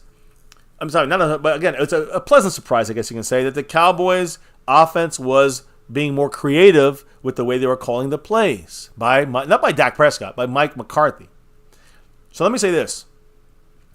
The Cowboys started this year with 3 straight run-heavy game plans. The Giants, the Jets, and the Cardinals. All right? But even when we had big leads, that we had since those 3 games, the Cowboys have been leaning pass heavy in 4 consecutive games. All right? Again, 31 passes and 31 passing plays on early downs. On first and second downs, 31 passing plays, 18 running plays. We are being more aggressive on first and second downs, which is something that I've been saying we need to do in this offense for a while in the sense of like this year. And again, remember this, baby. In the early downs, we're passing the ball a lot, 31 times to 18. We were up 26-3 in that second quarter. Before they scored and made it 26-9. But we were up by a lot. We didn't have to pass. I don't want to go over the top passing like Kellen Moore did. It's a detriment. But we had a game plan in mind, a changed scheme, a changed game plan that McCarthy wanted to make sure that we attacked in the air and we're aggressive down the field, and that's what happened. 3 of our first 4 games this year. I should just put up the game fucking schedule. Let me just put the schedule up because again, I talked about those first 3 very run heavy games, and the next 4 a lot more pass heavy. But In these 3 of the first 4 games, meaning the Patriot game included, it featured passes that had net negative values and accounted for the expectation completion rates and yards after the catch at those locations. We did not do a good job at extending the ball down the field after the catch. In the 3 most recent games, the Niners, the Chargers, and the Rams, the Cowboys have attempted throws in basically value-rich spots down the field. Of course, against the Niners, it was sloppy. It did not work very well, but against the Chargers and the Rams, much better. Now, through the first 5 games of the season, the Cowboys struggled to pick up even basic amount of yards after the catch, guys. That's something that is required in a West Coast, Texas coast, quote unquote, style offense. So you have to hope to get throwing to those same locations in those same situations that, again, turned around the last 2 games, Chargers and the Rams, right? Even if, McCarthy's offense has to still I think it still has more to prove in this thing. But, again, I think you're seeing the fact that the Cowboys are a little more heavy attacking-wise. And, again, too early to say which of these approaches is going to be what we go with the rest of the season. I mean, obviously, I think it should be the more pass-heavy offense. I know people don't like that, but I think that's the way it should be in this NFL nowadays in offense. But it's a good lesson that the impressions of a new offense, an impression of a new offensive play caller and installation tendencies, all of this, you just can't tell after 3 or 4 or even 5 games. You're in 7 games now. We're seeing a better picture of McCarthy's kind of full offensive kind of, I don't say abilities, but he's able to unlock some things whenever he kind of wants to. Direction, whatever you want to call it. Yeah. The point is we have a better sense of what our offense is giving us and what they need to continue doing moving forward, right? Yeah, I mean, I'm gonna, when you hear about the way the Cowboys, what we did, baby. Do you remember what else I said outside of play action? You remember the other thing I said all the time this whole entire game? Like as per play, pre-play, I'm sitting there like I'm talking to the MCF crew and the family here. I'm talking about every play. Like what I'm seeing on the field from above, I'm seeing a lot of motion. Did I say that a lot? You have.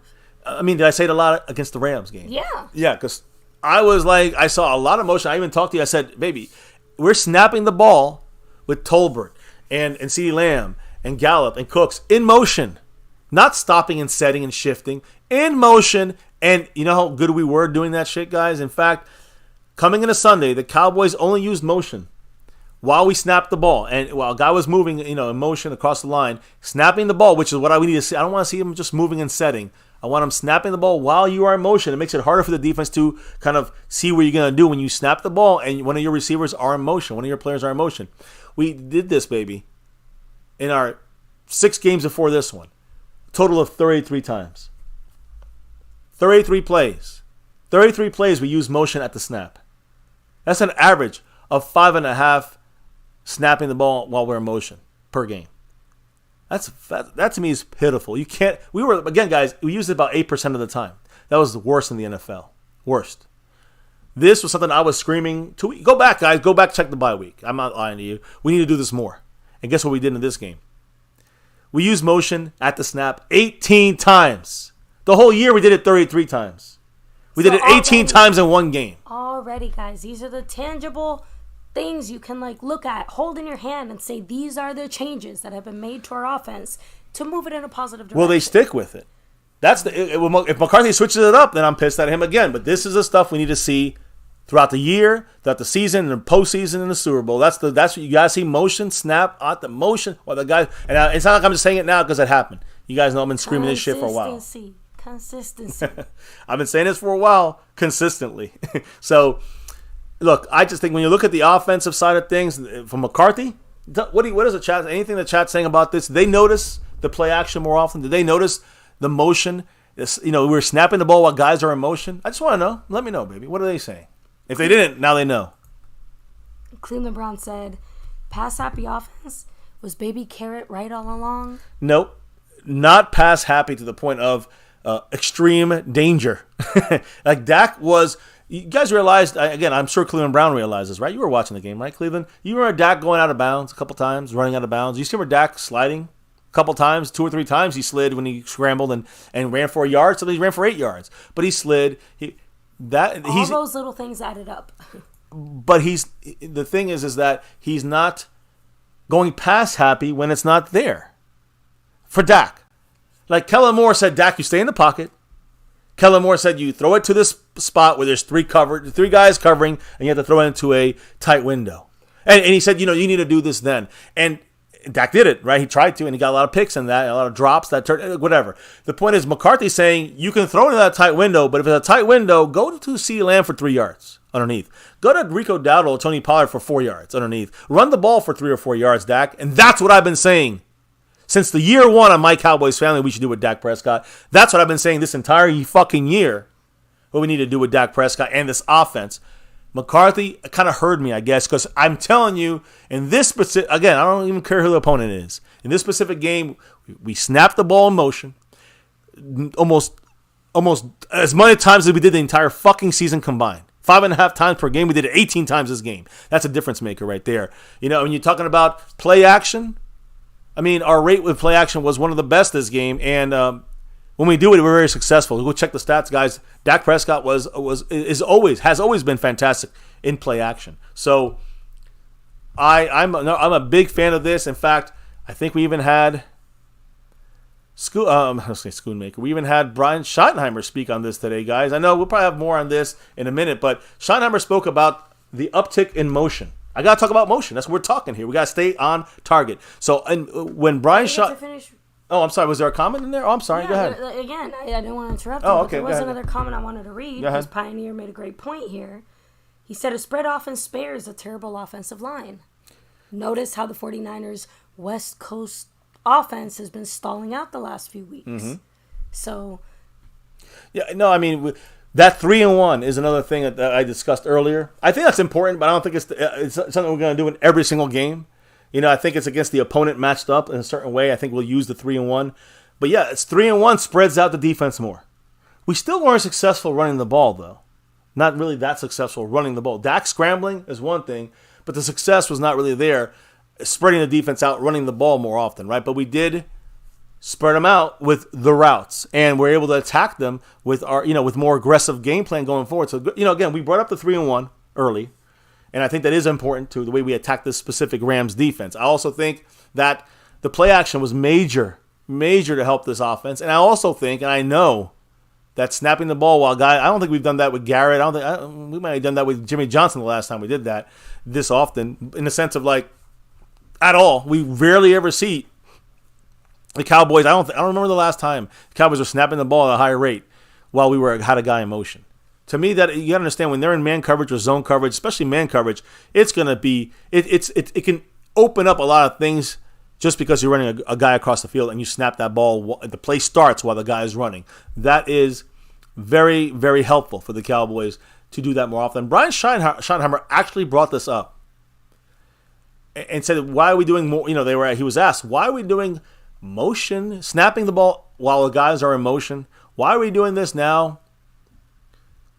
18 times in the whole year. We've done it in the other 6 games combined 33 times. We did it 18 times in one game." Schottenheimer answered this. He said, quote, "We definitely have shifts," which doesn't count to me, but shifts and motions that we do use, but it was something really in this game plan that we felt really good about what we wanted to use. Each week is different. It depends on the opponent you're playing. Now, I hope he's just saying this to cover up what we're really going to do from now on. Say, hey, look, we're not going to do this against every opponent. I'm telling you, they better. They better if they want to have an advantage. You want to give Dak, you want to give your receivers, you want to give your offensive game plan an advantage, run the goddamn somebody in motion. Cooks, Turpin, CeeDee Lamb. Let's get motion going. Snap the goddamn ball. Do it 18 times a game. And let's be one of the top teams to snap the ball in motion. Because, yes, it's not going to work perfectly every game, every play, every time. But it ups your chances on being successful, as not just in a play, but also in a game plan, in an entire game, in an entire season. So I think we need to see a lot more of this snapping the ball while our guys in motion. That's it. Pretty simple there. Now, Brian Schottenheimer also praised Dak Prescott and his demeanor and professionalism, comparing him to Drew Brees. He said, quote, he was also discussing on Dak, how he's played since the Niner game in that loss. And, he said, quote, Dak's a stud. man, he's really a stud. He never changes who he is. When you see him today, he's no different than he was after the Niners game. I think that speaks to experience. I think it speaks to his confidence. There's an inner calm about the guy it's really cool to sit next to him on game day. He's just awesome to be around.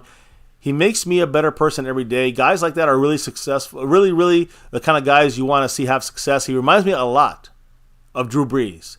They're wired very similarly. It's not ever about them. It's about the team and what they can do that's best for the team. So again, I think that speaks a lot to what the game plan is going to be here going forward. I do think I hope, there maybe won't be as much as in this game, but I hope we do see more than 6 goddamn motion plays in a game by Schottenheimer and McCarthy.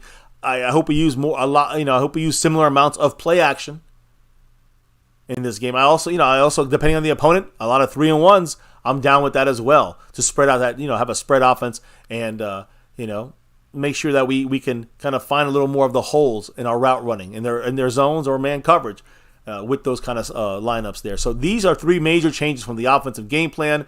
You're hearing Schottenheimer talk about the motion stuff, snapping the ball while we're in motion. But what about the Dak Prescott stuff? Again, you heard him speak about Dak and his abilities, kind of like Drew Brees-ish, right? Well, Dak in this game completed 25 of 31 passes for 304 yards, 4 touchdowns. He had that one pick, which was tipped off McEwen's hands, and a 133.7 passer rating. He basically completed those 25 out of 31 passes. He completed 80.6% completion percentage. And again, I think this was one of the most balanced games that Dak has had in a while.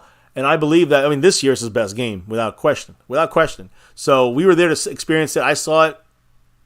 And I'm hopeful that we'll continue to see this kind of game plan that really helps bring out Dak's best. Let's put it that way. Let's see. I know it's going to be changed a little bit depending on our opponent. Like this week, it's going to be a little different. But I still think we can use a lot of these principles, these foundations you saw in this game.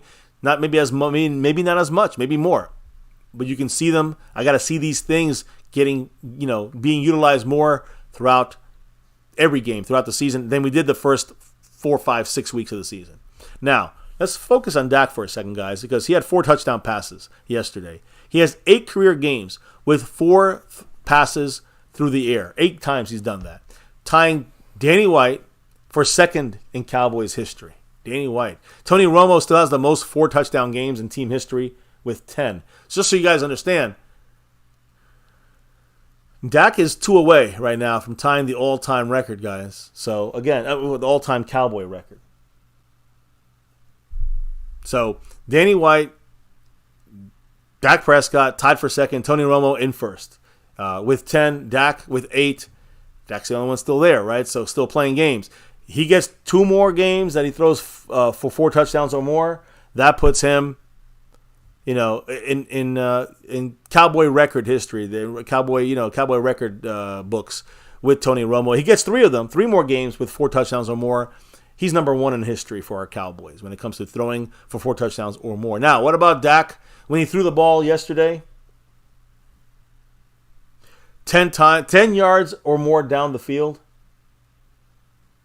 He completed 9 out of those. He had 12 of those. He completed 9 of those. So any attempt he did that went over 10 yards, 9 for 12. That's fantastic. That's aggressive, but not too aggressive. Right, Cleveland Brown? Not like Kellen Moore aggressive. You know what I mean? Not baby carrot aggressive. So, but aggressive and successful with the aggressiveness. That's the key here. Now, on those 10-yard throws down the field, 9 completions out of 12, he threw for out of those 10 or more yard passes. He had 179 yards. Came from those 10 yards or more passes. By the way, 9 of those passes, right, that he completed, 9 of the completions of the 12, 4 of those 9 passes were touchdowns. There's no dink and Dak in this game, guys. This was Dak aggressive, attacking because of him, mobility because of him, and game plan by McCarthy. So he also was qualified as big-time throws, whether it was Brandon Cooks, CeeDee Lamb, or Jake Ferguson. Those were big-time throws. 3 of those, they were all deep passes, guys. They were all big-time throws that were 10 yards or more. So when you look at these numbers in context, it's fantastic. Fantastic. Now, 3 straight home games for Dak. these 3 games that we kicked up the year with at home, 3 straight home games that he has 80% completion percentage or better. That is, again, in this game he wasn't in and dacking. He was literally attacking. That means that whether he's dropping those passes short for the yak in the first 2 home games or down the field, very successful in completion percentage here. This is working, and I think it's working in the right direction for this offense. That's by the way, 3 straight home games with 80% completion percentage or better. That is the longest streak in NFL history. By the way, that's a minimum of 30 throws per game of those games. You just can't throw 2 passes and say, "Hey, look at my percentage, my completion percentage." You have to throw at least 30 passes. Best in history for Dak Prescott here, with 3 straight home games of 80% or more completion percentage. Yeah, and I am obviously chatting in the chat, guys. But yes. I definitely overdid it a little tonight with the talking, so yeah, take it a little more silent easy. partner. Yeah. So I'll be doing a lot of talking. I'm not over. I know everyone says I'm over talking you all the time, but and I do. It's done sometimes. Sometimes it shouldn't be done. Sometimes it has to be done. But the point is that tonight I'm taking over the controls here. Although the wife is chatting, she's in the back, and she'll definitely throw in her 2 cents when she needs to. Now, Dak Prescott, 93.2 PFF grade in his last 2 games. That's the highest among all quarterbacks in the last 2 weeks. So again, the last 2 games, not 2 weeks, because it was 3 weeks ago we played the Chargers. But just saying, that's not a make or break. But it's an interesting stat there. You just keep Dak, progressing in the right direction, right? One was on the road, and the other one was at home. Dominating at home for Dak, but he's dominating when the plays are more built towards this offense and Dak Prescott. Now, Dak Prescott also, when you look at the first read Dak had, right? Per the analytics of Pro Football Focus, PFF, Dak went 5 for 5, perfect 100% completion for 63 yards and 2 touchdowns when he was forced to look off his first read. Now, some people say he doesn't do good at doing that. Well, that's obviously bullshit. He can do it when you have the right game plan, when you have the right play calling, when you have the right scheme. And this game against the Rams, it seemed to have that, guys, because he went to his second read, and he was 5 for 5, or his second or third or fourth read, right? Coming into this game, he had just completed 57.5% of his passes when he was forced to go beyond his first read. Why? Because his second read was also a hitch. His second read was also a fucking curl. His third read was an out. So when he had to fucking throw the ball away, guys, this is what was a suffering offense when Dak Prescott, was stuck in this Mike McCarthy handcuffed scheme, so to speak. But then when you opened it up and used 3-and-1, 3-by-1, when you started doing more play action, when you started doing a lot more motion, wow, things changed now. Now when he's forced to go to his second or third or fourth read against the Rams, 100%. Before this, 57.5%. That's a big jump for Dak. And not saying he's going to be 100% the rest of the year. I'm just saying that shows me utilize this scheme, this system more often there, Mike McCarthy. The last time Dak Prescott threw an incompletion, this is important about the tight ends. Remember I said attack Rosenblum and the other guy they have back there, Evans, I don't know. They had two linebackers. We said attack these guys in the air. I kept saying this. They're not good coverage guys. A touchdown to Ferguson to open the game, to open that first drive. So the last time Dak threw an incompletion to Jake Ferguson, you know when it was, baby? The fourth quarter of the Cardinal game. That was the last incompletion he threw to Jake Ferguson. What does that mean? Since then, Dak Prescott to Jake Ferguson, 15 attempts, 15 completions. Jake Ferguson hasn't dropped shit. Dak hasn't missed any Jake Ferguson after that Cardinal incompletion in the fourth quarter. So, and yes, that touchdown was hella impressive. Yeah, just it was a great attack by Dak and a fantastic catch by Jake Ferguson. A fantastic catch by Jake Ferguson. Coming up as that number 1 tight end that we kind of been saying we think we have here. 15 for 15 for Jake Ferguson and Dak since that Cardinals drop or Cardinal incompletion for 167 yards. And a touchdown as well. Jake Ferguson has the 7th highest overall grade in the NFC at tight end, 70.7 grade at this moment, and the highest grade in the NFC East for all tight ends. So we have technically, analytically, Jake Ferguson is the best tight end in the NFC East, better than Dallas Goedert. So we'll see how that. I think you're seeing more Jake Ferguson the last couple of games. I think he's just going to get better. I think he's going to keep his numbers are going to get better for Ferguson, And I think Dak's going to trust him more as our number one. We're obviously not going to see more Schoonmaker. I know, but hey, Schoonmaker made his second catch of the year yesterday. Had like a nice 15-yard play there, so good for him. But he's mainly blocking. I don't know if a second rounder is good for using him for blocking, but I guess if we had got Osiris Torrance, we'd be using him for blocking, right? Anyways, the thing is this. Sunday was a season-high snaps for guess who? Now, I'll have Dak up there for a reason, but he's throwing the ball at a receiver. And we talked about tight ends, receivers. Baby, I don't think you knew this, but a season-high snaps for Tolbert. For Jalen Tolbert. Now, why? Again, you got to remember, I'm not counting Tolbert and his snaps when we had an injured receiver. When Brandon Cooks missed the game, Tolbert had to play many more snaps. I'm not counting that game. I'm talking about when all three starting receivers, CeeDee Lamb, Michael Gallup, and Brandon Cooks, were active in the game. This was the game he got the most snaps in. Also, who was a season low in snaps in this game? Michael Gallup. Are we seeing the switch? I'm not saying we are. I'm asking, are we seeing the switch, guys? Again, we've talked about it here that, you guys have said you want to see more Tolbert and less Gallup. We literally saw that this game without an injured receiver, right? So, to me, part of that decision also has to do with what I mentioned earlier with the blocking. Tolbert has done such a good job blocking as well, like just down the field and stuff like that. True. We saw several plays where he was, actively involved in getting us extra yards because he helped block and stuff. I'm not saying Gallup can't do that, but I've never really seen Gallup do it quite like that. So, yes, I think it's a multifaceted issue. It's not situation. It's not just about the receiving side of things. I think it's about what he can give us overall on the offense, and I do think Tolbert is starting to really step into that role. Good for him. And yeah, Michael Gallup has not been the same since an injury, so not surprised that we're starting to see that work out, although again, he had one or two pretty good plays. Yeah, but again, what, 11, 12, $13 million for him? I said do not do it, Jerry Jones. He did it anyways. Now we're stuck with him, and I think he restructured his contract, so guess what? We're going to be stuck with Gallup probably at least one more year if he, obviously, unless he gets out of this slump, but we'll have to wait and see. Gallup, unfortunately, that tear in his knee hindered him, and the Cowboys paid him. I'm not sure if I understand that, but it is what it is. Now, I will say this, guys. When you see Tolbert, you said it yourself, blocking and all these things, he can do more. He's better at running motion than Michael Gallup, which is why you see Tolbert maybe used more in a game where you use motion 18 times, right? And you can play, you can play him inside, like you said, for blocking purposes.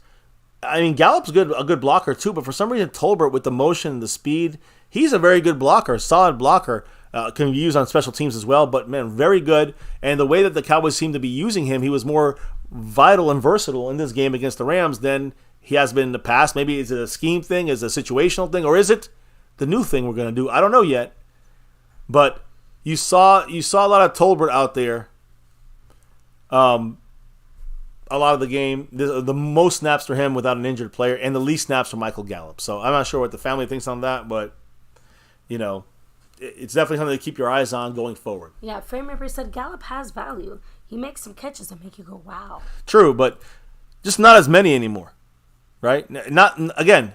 We're talking about a new contract here. Not as many. When you're getting paid $12 million a year, you guys see and those wow plays go down. He's not getting separation. He's not high pointing the ball like he used to. There's definitely a little less left in Gallup, and it was a bad move by Jerry Jones, in my opinion, to pay Gallup that much money after the injury without seeing him how he's going to perform out there, right, after the injury. The Seabass saying, Gallup had a good game just a few ago. He just needs to be in the scheme more, definitely not the slot. Yeah, he doesn't play slot. I mean, he just can't do it. And that's something that we know. While, they try to teach Tolbert the slot as well, but we know that Cooks and CeeDee Lamb can definitely hit the slot up whenever they want, and the Cowboys like to mix and match that. Again, we're using the motion, they use more Tolbert. Is that a connection? Something we're going to keep an eye on for sure. The only other thing I will say is this guy. That's the last piece of our offensive puzzle here. CeeDee Lamb, what a game. What a game, baby. I said this last week, the 3 games and the little streams we done. I've been saying it. CeeDee Lamb against this Rams defensive secondary has to be game planned. You just can't throw the guy and say, receiver A, B, and C, do your thing. You got to say, receiver number 1, CeeDee Lamb, here's what I want to do for you, and here's the scheme, the other routes I want to run to open up this play for you. That's what McCarthy needed to do, and that's what he needed to do over this bye week, and that's exactly what McCarthy did with CeeDee Lamb. And again, getting that with Dak Prescott. Listen, CeeDee Lamb, he totaled career highs in this game. 12 receptions, 158 receiving yards. And by the way, he tied a career best with 2 touchdowns caught. It was his third career game with at least 10 receptions. Only his third, guys. His third game with at least 10 receptions, 100 yards, and 2 touchdown catches. Again, that's the most such games, by the way, in Cowboy franchise history. Those numbers right there. To be able to have 10 catches, 100 yards or more, and 2 touchdown catches. Third time he's done it in his short career. The most has ever been done. That feat has only been done. He's basically been doing it the most. He's done it the most with those 3. So again, I think that you got to continue to use CeeDee Lamb as your number 1, not just as your A, B, or C receiver. You got to use him as your number 1, and you got to game plan him. And you see what happens when you game plan him? Not just this week, previous weeks, you've seen when he's game planned, he is hard to stop. CeeDee Lamb has 12 catches, had 12 catches in the game. Establishing that single game career high for him. Surpassed, his previous high was 11 catches, which he did, I think, 4 times. The last time he did it was against the Jets earlier this year with his 11 catches. So we're utilizing CeeDee Lamb in the offense, and we're attacking using CeeDee Lamb. That is a key we haven't seen, even with Kellen Moore here, right? When we attacked, it was anybody, go get Noah Brown, go get it. No. Now it's CeeDee Lamb's first option, like he's supposed to be. Like the way Justin Jefferson is used. And other guys are used in the NFL, the top receivers. That's the way you got to use CeeDee Lamb. He surpassed 300 catches, guys, yesterday. And again, this is something I talked about earlier in the week. Passing those 300 receptions or more in this game against the Rams, he became the fastest Cowboy receiver to get to that number, 300 catches. He did it in 56 games. Also, second best in history when it comes to receiving yards this fast. He hit 4,000 receiving yards, became the second fastest Cowboy to those 4,000 yards. He did it in 56 games. Bullet Bob Hayes, he did it in 52 games. So, CeeDee Lamb out there, either scratched the record books or broke the record books there. He also has 275 receiving yards over his last 2 games, and that's the most he's ever had in his career over a 2-game stretch, guys. I mean, 275 receiving yards, that's pretty good. It's pretty good in 2 games. Now, looking at those 2 games, what else has he done those 2 games, these last 2 games? He had 12 this game. He had 9 last game. Combine the last 2 weeks, last 2 games, it's 3 weeks. CeeDee Lamb has 21 targets in 2 games. Out of those 21 targets, 19 receptions. Of course, I said 275 receiving yards, and he had 2 touchdowns this game over 2 weeks. Still, over 2 games, still 2 touchdowns. But these are some very good numbers. It's not just CeeDee Lamb's greatness or Dak's willingness to throw to him. It's the game plan allowing this to happen. So I wanted to give, again, big-time props to CeeDee Lamb. I got to give also props to somebody we didn't even have a good game on offense, Tony Pollard. Why? Guys, Tony Pollard put a fucking huge game where? Pass protection. Well, we always talk about what we need about Zeke. Fuck that. Tony Pollard's better pass protection guy right now than Ezekiel Elliott. Now, Zeke's done, overall for his career much better. But Pollard's improved so much to a point where he helped us with a couple touchdowns in the past with his pass blocking. Rico Dowdle, great job. The running backs, great job in pass protection. Not a great job in running this game, but a great job in pass protection. Pollard did it all in this game. He met blitzing linebackers at the line of scrimmage. He came across the pocket in front of Dak to pick up a free rusher on the other side, helping the overmatched offensive line in situations. Guys, his rushing numbers sucked. 56 yards, something like that. But phenomenal in pass protection. When you're throwing the ball a lot, especially on early downs, 31 times, and you run 18 times on first and second downs, it tells you a lot about the usage of your running back, the need. He has to not just run well, he's got to definitely pass protect when you're throwing so much early.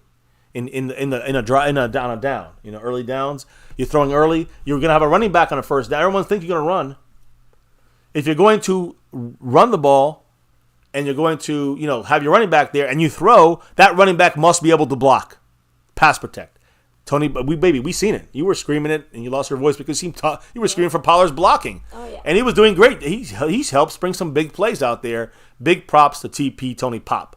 So, again, just want to bring that up. I just wanted to bring that out there when it came to Tony Pollard. And by the way, we talked about earlier about Adoga and his ability after that first drive.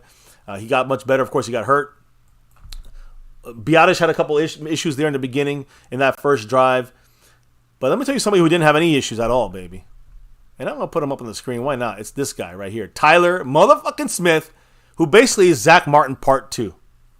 Basically, that's what he is, guys.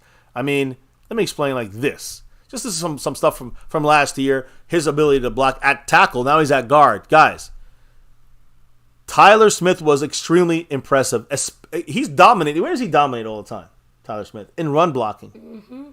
He dominated in pass protection in this game. So we're finally seeing a bit of that next level progression from Tyler Smith, right? The complete left guard, Yeah, ability to block, run or pass, yes. Right? And this game was even different. It was bigger, baby, because it was against the great Aaron Donald. Who? Exactly. Who? Did you see? Who? Did you see much of Aaron Donald this game? There? Did Guys, he show up? Tyler Smith was phenomenal in pass protection against Aaron Donald. Phenomenal. On the 13 snaps, they battled each other in pass protection. Because he was in run game too, and he battled, and Donald played well. But he didn't play well, but he plays like Aaron Donald always plays. Tyler Smith made him play looking like he was, maybe a little above average. Not an elite player. Not a 99 in Madden. On 13 snaps against Aaron Donald in pass protection, Tyler Smith only gave up 1 pressure. Keep in mind also, Aaron Donald's one of the best, but he didn't have Tyler Smith to help him to his left. Right? He had Chuma Edoga. So he had to do it all on his own. Guys, even when he got sacked, even when Dak got sacked, Tyler Smith made Aaron Donald disappear in pass protection. I cannot stress how good Tyler Smith has been. What a fucking pick. Got to give the credit to Will McClay. I just what a big pickup. And we got ourselves a possible future Hall of Famer. I'm not saying this lightly. I'm seeing Zach Martin-ish shit going down right here, guys. Even better that he can play tackle and guard in the left side. I mean, who knows? I'm knocking on wood. Maybe he is going to be better than Zach Martin. But, man, just the fact that he's even compared in my mind to his ability, because they didn't want to put Aaron Donald on Zach Martin. Zach Martin stops Aaron Donald, no problem. Not no problem, but he can handle it. So can Tyler Smith. We are dominant at guard, starting guards. So, great job by Tyler Smith. Huge key for Tyler Smith was how quick. It was the quickness for Tyler Smith. He was very quick, getting out of his stance in pass protection, getting to his spot, which enabled him to trust his strength and his technique to do the job right. He also did a nice job of mixing up strikes to keep Aaron Donald off balance. This is so major that he's able to use that hand technique work to really open up a lot of stuff, guys, and dominate the best of the best out there. This ain't no Connor McGovern shit. This ain't no Connor Williams shit. This is Tyler Smith, and he's making Aaron Donald's look like average shit out there in the field. This is something special, right? He is something special. Tyler Smith, thank you. Thank you for coming to this team. Thank you, Will McClay. That's major stuff there. When you look at the offensive numbers, analytically, or not offensive, the five highest graded players for the Cowboys in Week 8. Dak Prescott, 92.0, elite number this week. CeeDee Lamb, 91.1. But we're done with the offense. That's the top 2 guys. The offense just showing out. But defense, let's not forget about the defense, baby. Marquise Bell was our 3rd highest ranked guy analytically on this team against the Rams. 90.2 elite numbers from Marquise Bell, number 14. Deron Bland, we know his pick 6. He also shut down a lot of plays in this game. 78.5 for him grade-wise. Micah Parsons, the true MVP of our team. 72.8. Not a great number for him, but baby, he was triple teamed. We saw him triple teamed. He was chipped every play, basically. I mean, he still got in there, caused havoc, wrecked havoc, and got a sack. Almost a second one, right? It was that incompletion. It was, it was a fumble initially, but it was an incompletion. When you look at the percentages when you look at Marquise Bell, let me just touch on Marquise Bell real quick. You know what? He deserves it. Let's get him up on that screen. Number 14, Marquise Bell. Undrafted last year. Safety into linebacker. He's officially right now, analytically, PFF's number 1 graded linebacker after 8 weeks of the season. He's number 1 in the NFL analytically with a 90.0 PFF grade. So, again, elite numbers from Marquise Bell, who probably most of the league is saying, who the fuck is this? Oh, they're going to know. Baby, what did you see about Marquise Bell in this game? Because every time we looked in that field, Marquise Bell was making a play. He was involved pretty much almost every single big defensive play in one way or another. Fantastic tackling.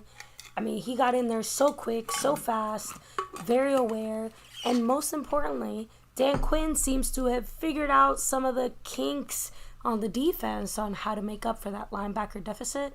But Marquise Bell, holy crap, like all the accolades because he had himself a banner game. Like just nose for the ball. He knows where to. He's very. We've seen him from the first day he played at linebacker a lot this year. He's making plays, getting in there and causing big guys to not be able to get fast enough to block him.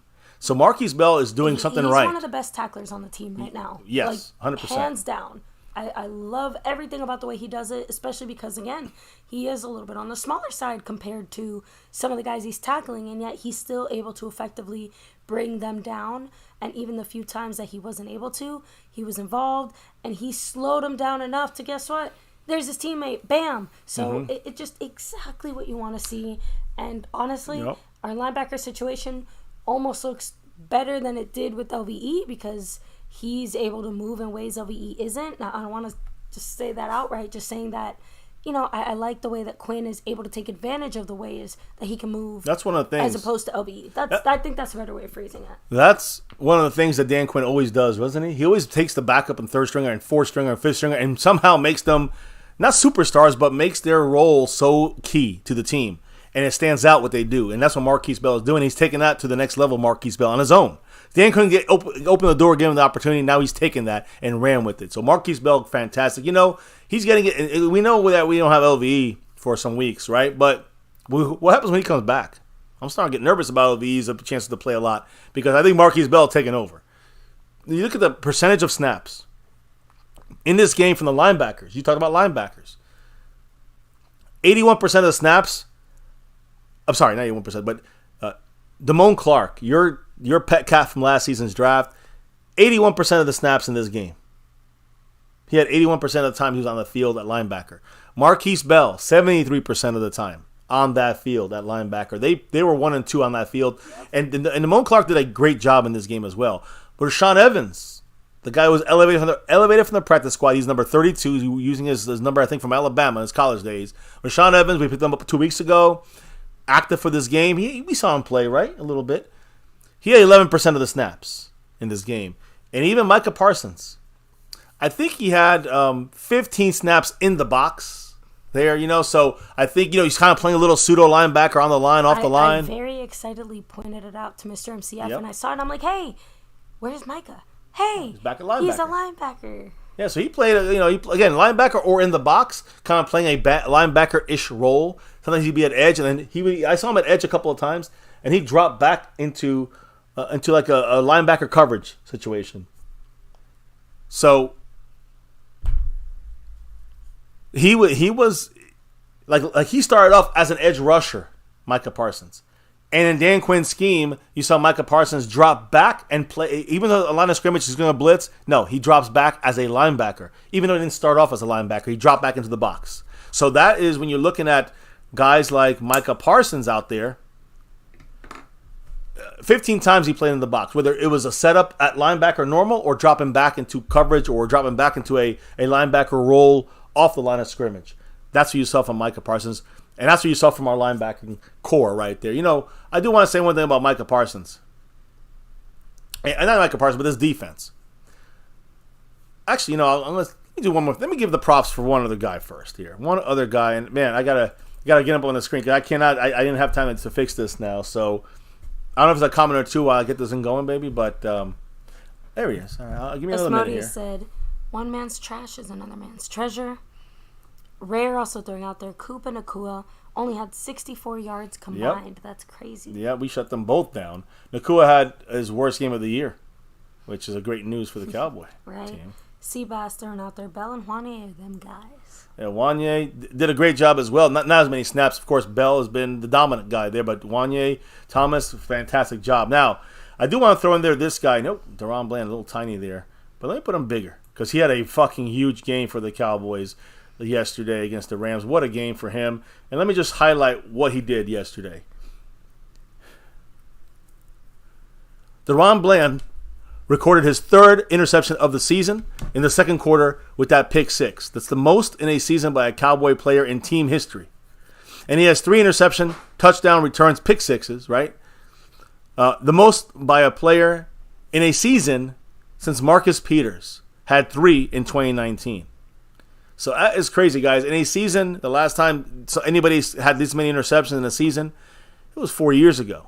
Marcus Peters. And we still got a whole lot of season left. The record for pick sixes in a single season is 4. That's the all-time record by Eric Allen of the Philadelphia Eagles. He did that in 1993. All right? A couple other guys are tied, but Eric Allen was the last guy to do that. 4 picks.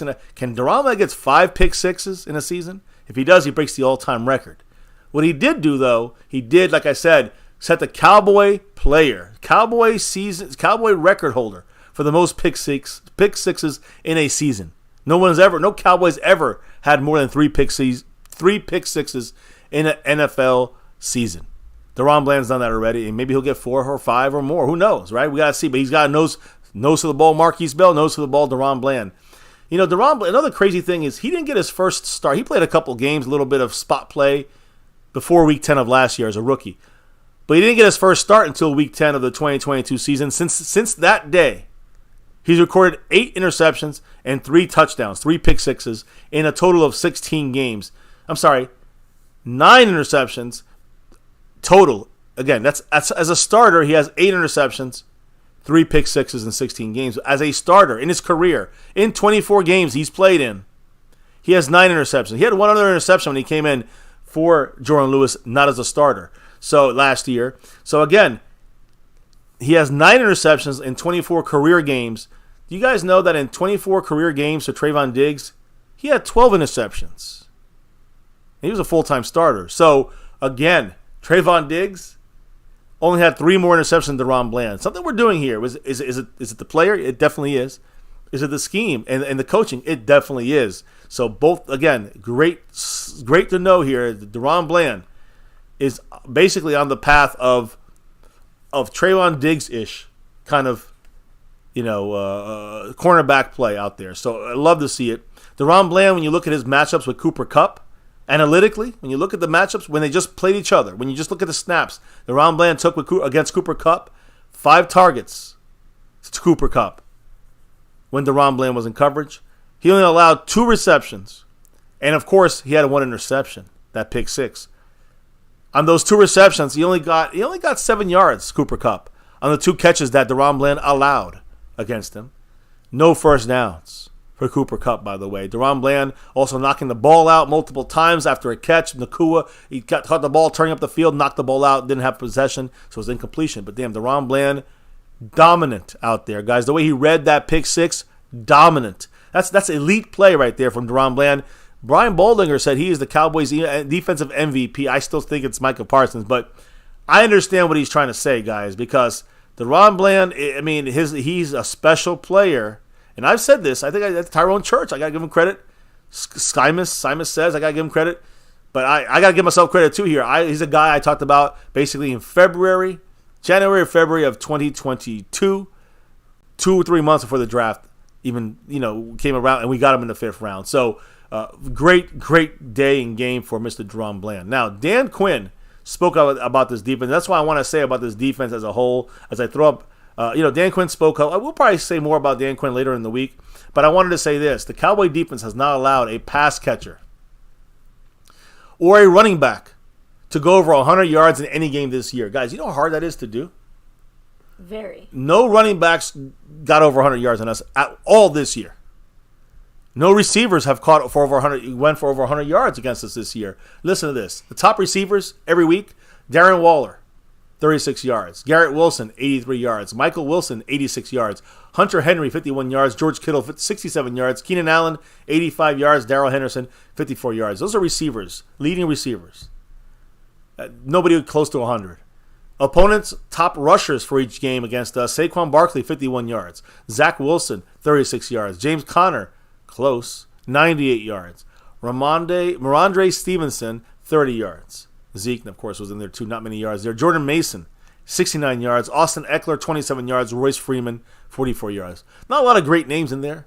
But the point here is that the Cowboys are at least getting better, shutting down the run, shutting down the pass. I love it, and I gotta give credit to Dan Quinn. The way he is coaching this team, like you said earlier, with Marquise Bell, Wanye Thomas, any of these guys stepping in to kind of have, we need them to step up and take over and kind of elevate their game. Them being schemed more effectively. Schemed effectively by this guy right here, Dan Quinn. Now, Dan Quinn, we want to see more Sam Williams. Sam Williams made a comment, a post that he deleted about a pit bull being held in a cage. And he's like, let me out, because he wants to get more snaps. Dan Quinn was asked about Sam Williams and other players maybe wanting more playing time. Dan Quinn said today, quote, those are definitely rich people problems. I mean, we were rich in defensive edge rushers. So, again, not a very good comment there. A very accurate comment, in my opinion, by Dan Quinn. And, of course, this upcoming game against Philadelphia, Dan Quinn was asked about the Philadelphia tush push, brotherly shove, whatever. And Dan Quinn said this, quote, the Eagles, well, they're the best at it, right? When someone is the best at something, I'll take some new thinking and some new ways to go about to try to stop it. It'll be a tough challenge, no doubt, but it'll be one we'll definitely be up for. So that to me is going to be a big thing for the Cowboys to kind of figure out and, kind of take it to the next level when it comes to utilizing utilizing our defensive scheme to stop these quirky but efficient plays that the Eagles use. We'll talk about this more throughout the week, of course. But we got your favorite part of the night, baby. Special teams before we end this thing tonight here. And, kind of go to bones for a second here. And just say this. We talked about Sam Williams getting more playing time on defense. But think about this. I talked about this I think yesterday with you, maybe. I don't know if I talked about it with the chat. But Bones is using Sam Williams, who is 6'4", 262 pounds, as a gunner on punts, on special teams, guys. That means he's going down the outside and attacking the returner on special teams. He's reached max speeds of 19.27 and 19.74 miles per hour on a tackle, and he forced a fair catch as well because of his speed. It's crazy because a guy like this, who's this big, 6'4", 262, you don't see these guys running down the field on punts as the outside gunners. That's insane. Bones breaking out the crazy. Hey, the man, the Q-man, Justin Quarles dropping that Tony Pollard $20 holler. Much love to the Q-man, one of the OGs here on My Cowboys Family. And Justin Quarles, by the way, baby, he's just got himself 2 more entries. Not 2 more entries. I guess he's got 2 entries. I think he's in the membership. That's 3 entries he's just got like that. Boom. To get maybe win a jersey here on Sunday Night Football against the Eagles. Much love to Justin Quarles, baby. What did the man say? Nice win Sunday. Hell yes. Agree. We needed it. We got it. And let's keep rolling forward on a much more tough team, right, against the Eagles. I'm with you there, Justin. I'm glad we could bring the good luck to the Big D. So, yeah, hey, we were there, and we had a hell of a time. The kids had a hell of a time in their first game ever. They appeared, they went to see, and wow, what a fun game it was. They were in disbelief, and they were so excited. They were so, they understood what was going on. It was great to see them enjoying this thing. Frame Rippers, I think, made an earlier really funny comment saying, like, oh, we got to get you guys to a playoff game. Like, forget a regular season game. We got to get you to a playoff game. Make that good luck count. I wish. I want to. We may have to do this a couple of times this year. Maybe when they went to Tampa last year, since we're really close by, maybe that's why we won that game in the playoffs. We were close enough, right? That Tampa game. We got to get closer to San Francisco, I guess, if we were to go out there, or Philly. But, a lot of this is going to come down sometimes to special teams. We got special teams. We saw Cavante Turpin basically, I thought he had a touchdown on that first punt return. He got out there. We scored, I think we scored a little bit later after that. But then, of course, he ran it back all the way. It was a penalty on Deshaun Wright, costing us 50 points, costing Cavante Turpin's first return for a touchdown on a punt or kickoff in a regular season game. Of course, he did it twice in the same game against the Chargers in preseason last year in his rookie year, but that don't count. So, again, what he's doing out there, John, Bones, with these guys and trying to get guys like Sam Williams out there, utilizing him as a gunner, it's interesting to see how he did that there. Of course, Sam Williams had a blocked punt for that safety. Someone said earlier, by the way, that reminded us, but we knew this because I said this to you, baby, yesterday. The Cowboys, we went to the Cowboy game 2 years ago against the Falcons, and what happened? Blocked punt. Went to this game, what happened? Blocked punt. Yep, someone in the chat said it earlier, too. I think it was Rush or something like that was the name in the chat, I think. But either way, the Cowboys are Bones is definitely brought again really upped his game here when it comes to our special teams, and thank goodness we stuck with him after a little rocky of a start the first half of his first season in 2020 with us. So interesting number again. The block punt. Listen to this: the Cowboys currently lead the league in blocked kicks with 9. I guess it's a punt or a kick. With 9, since John Fossil has arrived with from the Rams as a special teams coordinator back in COVID 2020 season there. And by the way, one last note on special teams, a pretty big note. Brandon Aubrey made, again, as we all know, you heard us talk about it, has made all 18 field goal attempts so far this year and in his career, tying an NFL record. Yes, guys, that's correct. As you know, most consecutive field goals made to begin an NFL career in league history. It's now 18, tied. Brandon Aubrey with the Cowboys this year and tied with Travis Coons from the Browns in 2015. He hit that 27-yard field goal in the third quarter to tie the record. If you go to our shorts, you see both kicks he made. And I'm going to go back to the first one. Honestly, baby, that could have I didn't realize it was such a far field goal. That would have ended his streak.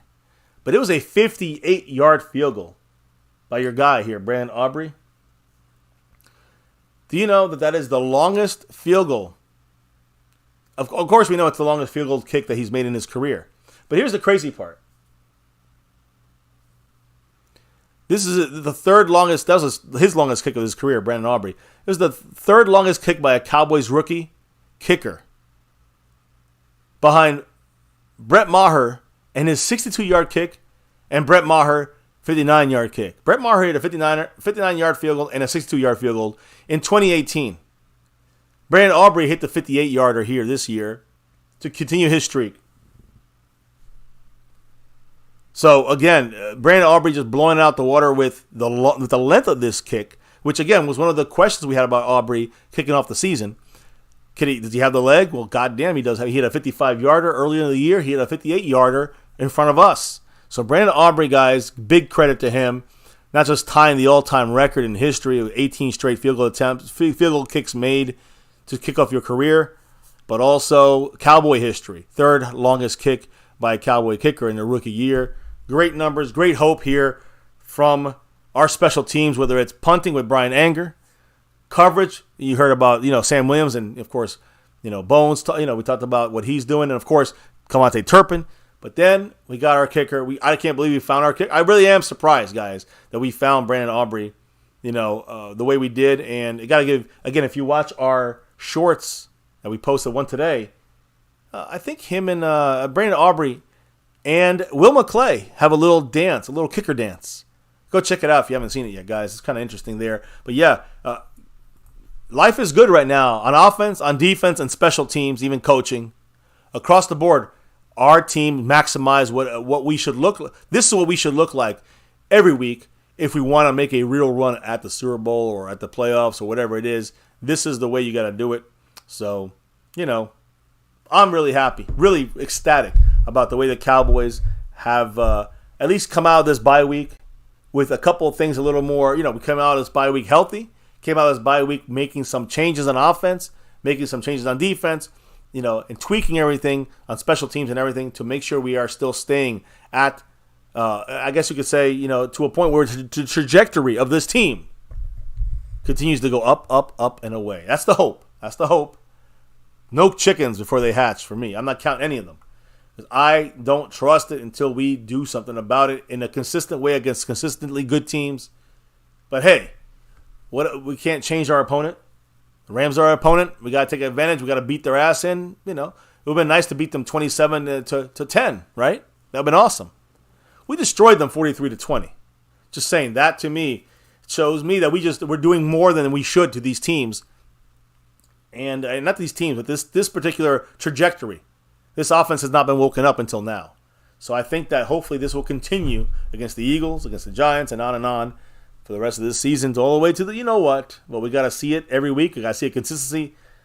And, we'll believe if they keep showing it to us consistently against the best teams out there. Let's see it continue. Now, baby, that's all I got today. This is our recap is over and done with. What's the chat saying? Any last comments here before we do the shout-outs for the outros? Ismodi's throwing out there, to win a chip, there has to be skill and some luck involved. Very true. Injuries are a big part of it as well. Pioneer saying, I saw a Raphael Septien kick against Mark Mosley in 79. Yep, Washington versus Dallas. Raphael Septien, number 1, by the way.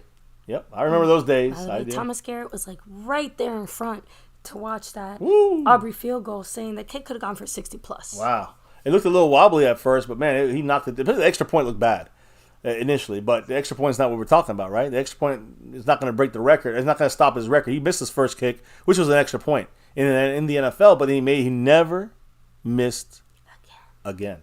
So, yeah, I hear you. Yeah, and Rare, all of us are very happy, not just for it working out for the Cowboys, but for, Aubrey personally.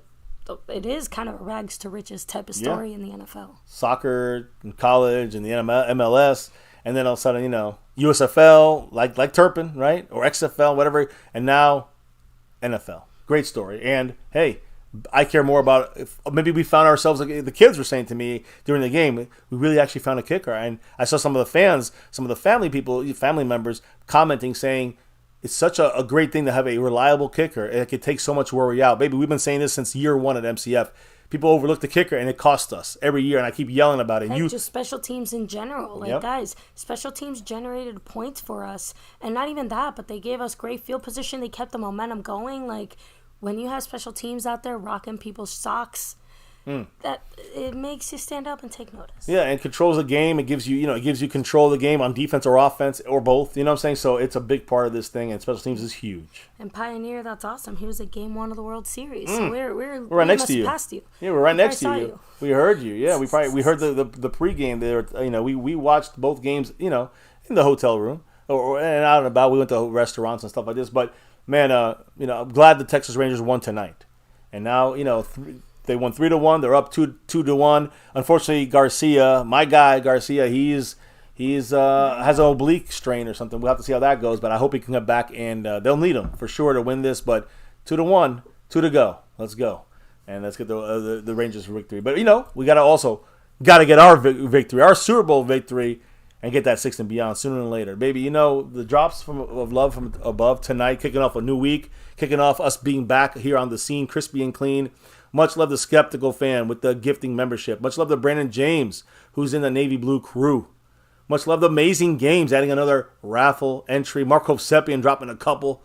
Much love to him. Jason Renfro dropping 1. We got Popeye Peach 187. Appreciate you. And, of course, the great Justin Q, man. Justin Quarles in the house. Much love to you, man. Everybody who dropped the love from above tonight. We'll update the board for sure tomorrow and get the raffle entries tallied. Speaking of raffle entries, got to give a big shout out to the Lunatic, and got to give you guys a shout out. If you guys want to get in this thing, you can drop it now, you can drop it tomorrow, but point is, drop it soon because this raffle ends. It's going to be, the raffle entries end on Saturday night, and on Sunday it is game time, Sunday night, and at halftime we're going to raffle off 2 jerseys, double jersey raffle here from your man, the Lunatic. Much love to him. 2 lucky winners are going to win each 1 jersey. Picking which one they want. Sewn and stitched, authentic like the whole 9 yards. You got a lot of choices. $10 per entry. Unlimited entries. You can stack them. You drop 20, you got 2 entries like Justin Quarles just did. And if you're in the membership like he is, you got an extra bonus entry So right there, you're upping your chances. Every 10, you keep upping your chances. I know Mary Alvarez, shout her out right now. She dropped some love while we were at the AT&T tour. So did Eastside Harold. He's halfway to an entry. Even him, he's with the 5 on it, halfway to an entry. But Mary Alvarez got herself an entry. She's in the star level. She's got 2 entries just like that. And every 10 on top of that, another entry. So again, good luck to everybody. Much love to all. And big thanks to Lunatic for giving back to the channel, really back to the family here in the chat.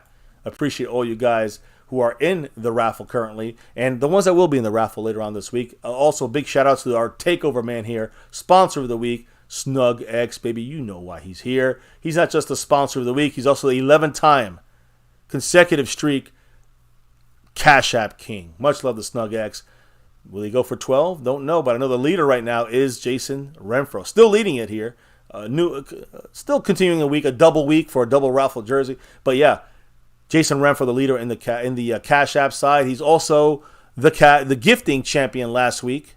Appreciate him big time. I think he dropped 4 last week. 4 gifting raffles. Gifting 4 memberships to some lucky family members in the chat. And then right now, as of now, I think we got 4 on it right now this week from Skeptical Fan, who's currently in the lead on that board, trying to take that crown back. He kicked it off with 3 straight months of domination. Look at the overall board. You got Amazing Games. He's coming for that sponsor of the week board. Much love to him. He, got another jersey raffle entry tonight, and he's in first place on the overall board. Not too far ahead though of Marco Seppi and Jason Renfro and many others. So again, much love to all. Speaking of Marco Seppi, he's got 75 points on that stream, boss. A quarter away from fully loaded. I think I got everybody covered, baby, on my side of things. I think it's time for the quick little shout-outs here, a comment or two while you shout them out, and let's call it a night here. 2.5 hours of recap. But Tommy Montoya, yes, I did lose my voice because of the game. Yes. So, Asmodeus, much love to you. Yes, I love to see the kind of special teams love that they deserve, because, like I said, people used to overlook it. Nowadays, not so much. Pioneer, of course, much love to you as well. Frame Rippers, shout out to you. And guys, make sure to hit him up for all of your technological needs. Voodoo, much love, man. We still running off the computer that he directed us to, helped us get. Much love to Frame Rippers, Voodoo Alpha, a.k.a. Mr. Moreno. You know who you are. Appreciate you. And, hey, get your stuff from Mr. Frame Rippers. Computer-wise, electronics, tech stuff, he's the man. We have, of course, Thomas Garrett, the Superior Garrett. Rare in the house, thanks for joining us. Rare is the one that said that. Of course, Justin Quarles, the Q-Man. Q. Sledhead 50, glad you enjoyed that stadium tour. And again, everybody who watched it, glad you enjoyed it. Now, a lot of people did comment on it. They appreciate it. I'm just surprised nobody's done that yet. We just wanted to remember the memories, and with you guys, and I can always look back at the video and say, hey, that was that was the stadium tour. That was the AT&T tour. But I thought it'd be more. I thought that wouldn't be such a big deal. I thought it would just be a family thing here. But hey, a lot of people love it. So hey, make sure you guys watch it. If you guys are new to the channel or see that video, make sure you subscribe to the channel and hit the like on those videos as well. Leave a comment in those videos. Love it. I love hearing from you guys and feedback on that. The Hood Patriot, much love to you. Yes, slow but steady, but we're seeing that progress from CD. We see Seabass in the house as well. Much love. Roy Strassner, thanks for joining us here tonight. Roy in the house. Hell yeah. Popeye Peach 187. Appreciate you. Cleveland Brown. Hell yeah. Brandon James Shea. Trent Aztec Aguilar 04. Lost in Translation. Tyrone Church. Monroe Gadet. That's as far back as I can go. Jason Renfro, take it easy. Have a great night. But yeah, baby, those are the shout outs from my side. Yeah, I am. No, I'm sorry. I'm just trying to make sure I get this right. But yeah, I'm just. I was adding up the. I'm definitely struggling here. I know. So I know, baby. I know. And I am closing it. I just want to make sure I added Mr. Justin Quarles, the Q-Man, onto the board. Didn't obviously never forget about him. So, again, wrapping it up, guys. Recap is over. Victory Monday. Victory Monday is over. No more. I don't care about Victory Monday anymore. It's about the Eagles now. From here, we touched a little bit about them, but we're going to really dive deeper into this team tomorrow, giving the first look. We're going to start looking at the their offense versus our defense, their defense versus our offense. We'll give you the key matchups this week. It's a huge game Sunday night, and it's even bigger if you're in this double jersey raffle. Much love to Lunatic for making it happen. You know what to do, guys. You can do it when we're not even online. You can still, if you want to drop love, you can still get in this thing. We'll be tallying it up all the way to Saturday night, and then it's game day. It's time. It's go time. Thank you guys for rocking with us here. Can't do this without your love and support. But baby, why don't you let them know why the hell we do this here, even on vacation, even on trips to Dallas. I mean, why do we do this pretty much every single day on My Cowboys Family? It's that navy blue, that silver too, and that star over everything. Everything. Win, lose, or draw, good, bad, or ugly. Never forget the number one thing right here, My Cowboys Family. Never, ever forget it. We rep that star over everything. And here at My Cowboys Family on YouTube for 6 years plus and beyond, 7 seasons, 7 NFL seasons of doing this thing with you guys. 28.1 thousand people here. 28,100 people. Part of the family. Thank you all for riding with us. Never forget, here, now, and forever, as always, go Cowboys. Let's get that 6 and beyond. Thank you all for dropping the knowledge in the chat all night long. Thank you all for dropping the knowledge but also dropping the love from above. We'll see you guys back here tomorrow for another one, clocking out, dropping out for the night before we can relock and reload for another show tomorrow. Taking that first look, that very, very, very important first look at the Philadelphia Eagles. Baby, before we can drop out of here for the night, what do we got to do? We got to drop the beat. Yeah. The beat has been dropped. Again, guys, if you just came in late or watching this on replay, the wife obviously lost her voice in that game. I guess it's against the Rams that we were at. It was great.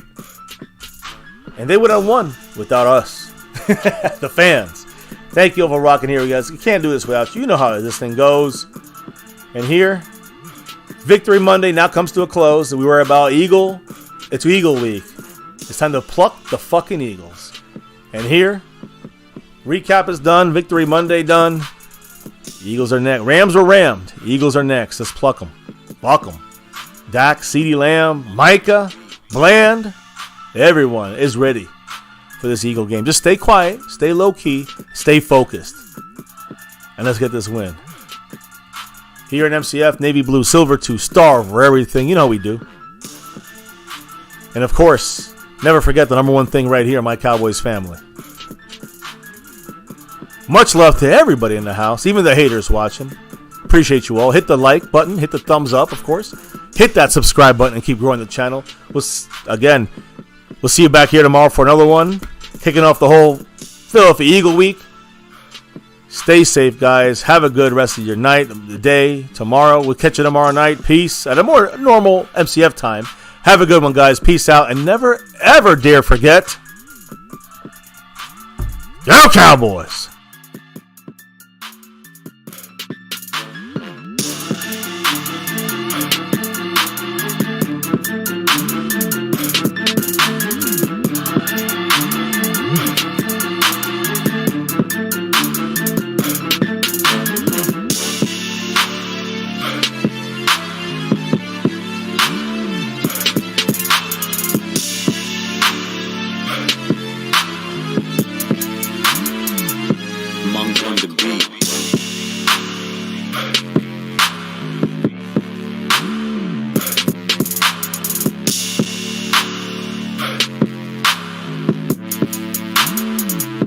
Monk on the beat.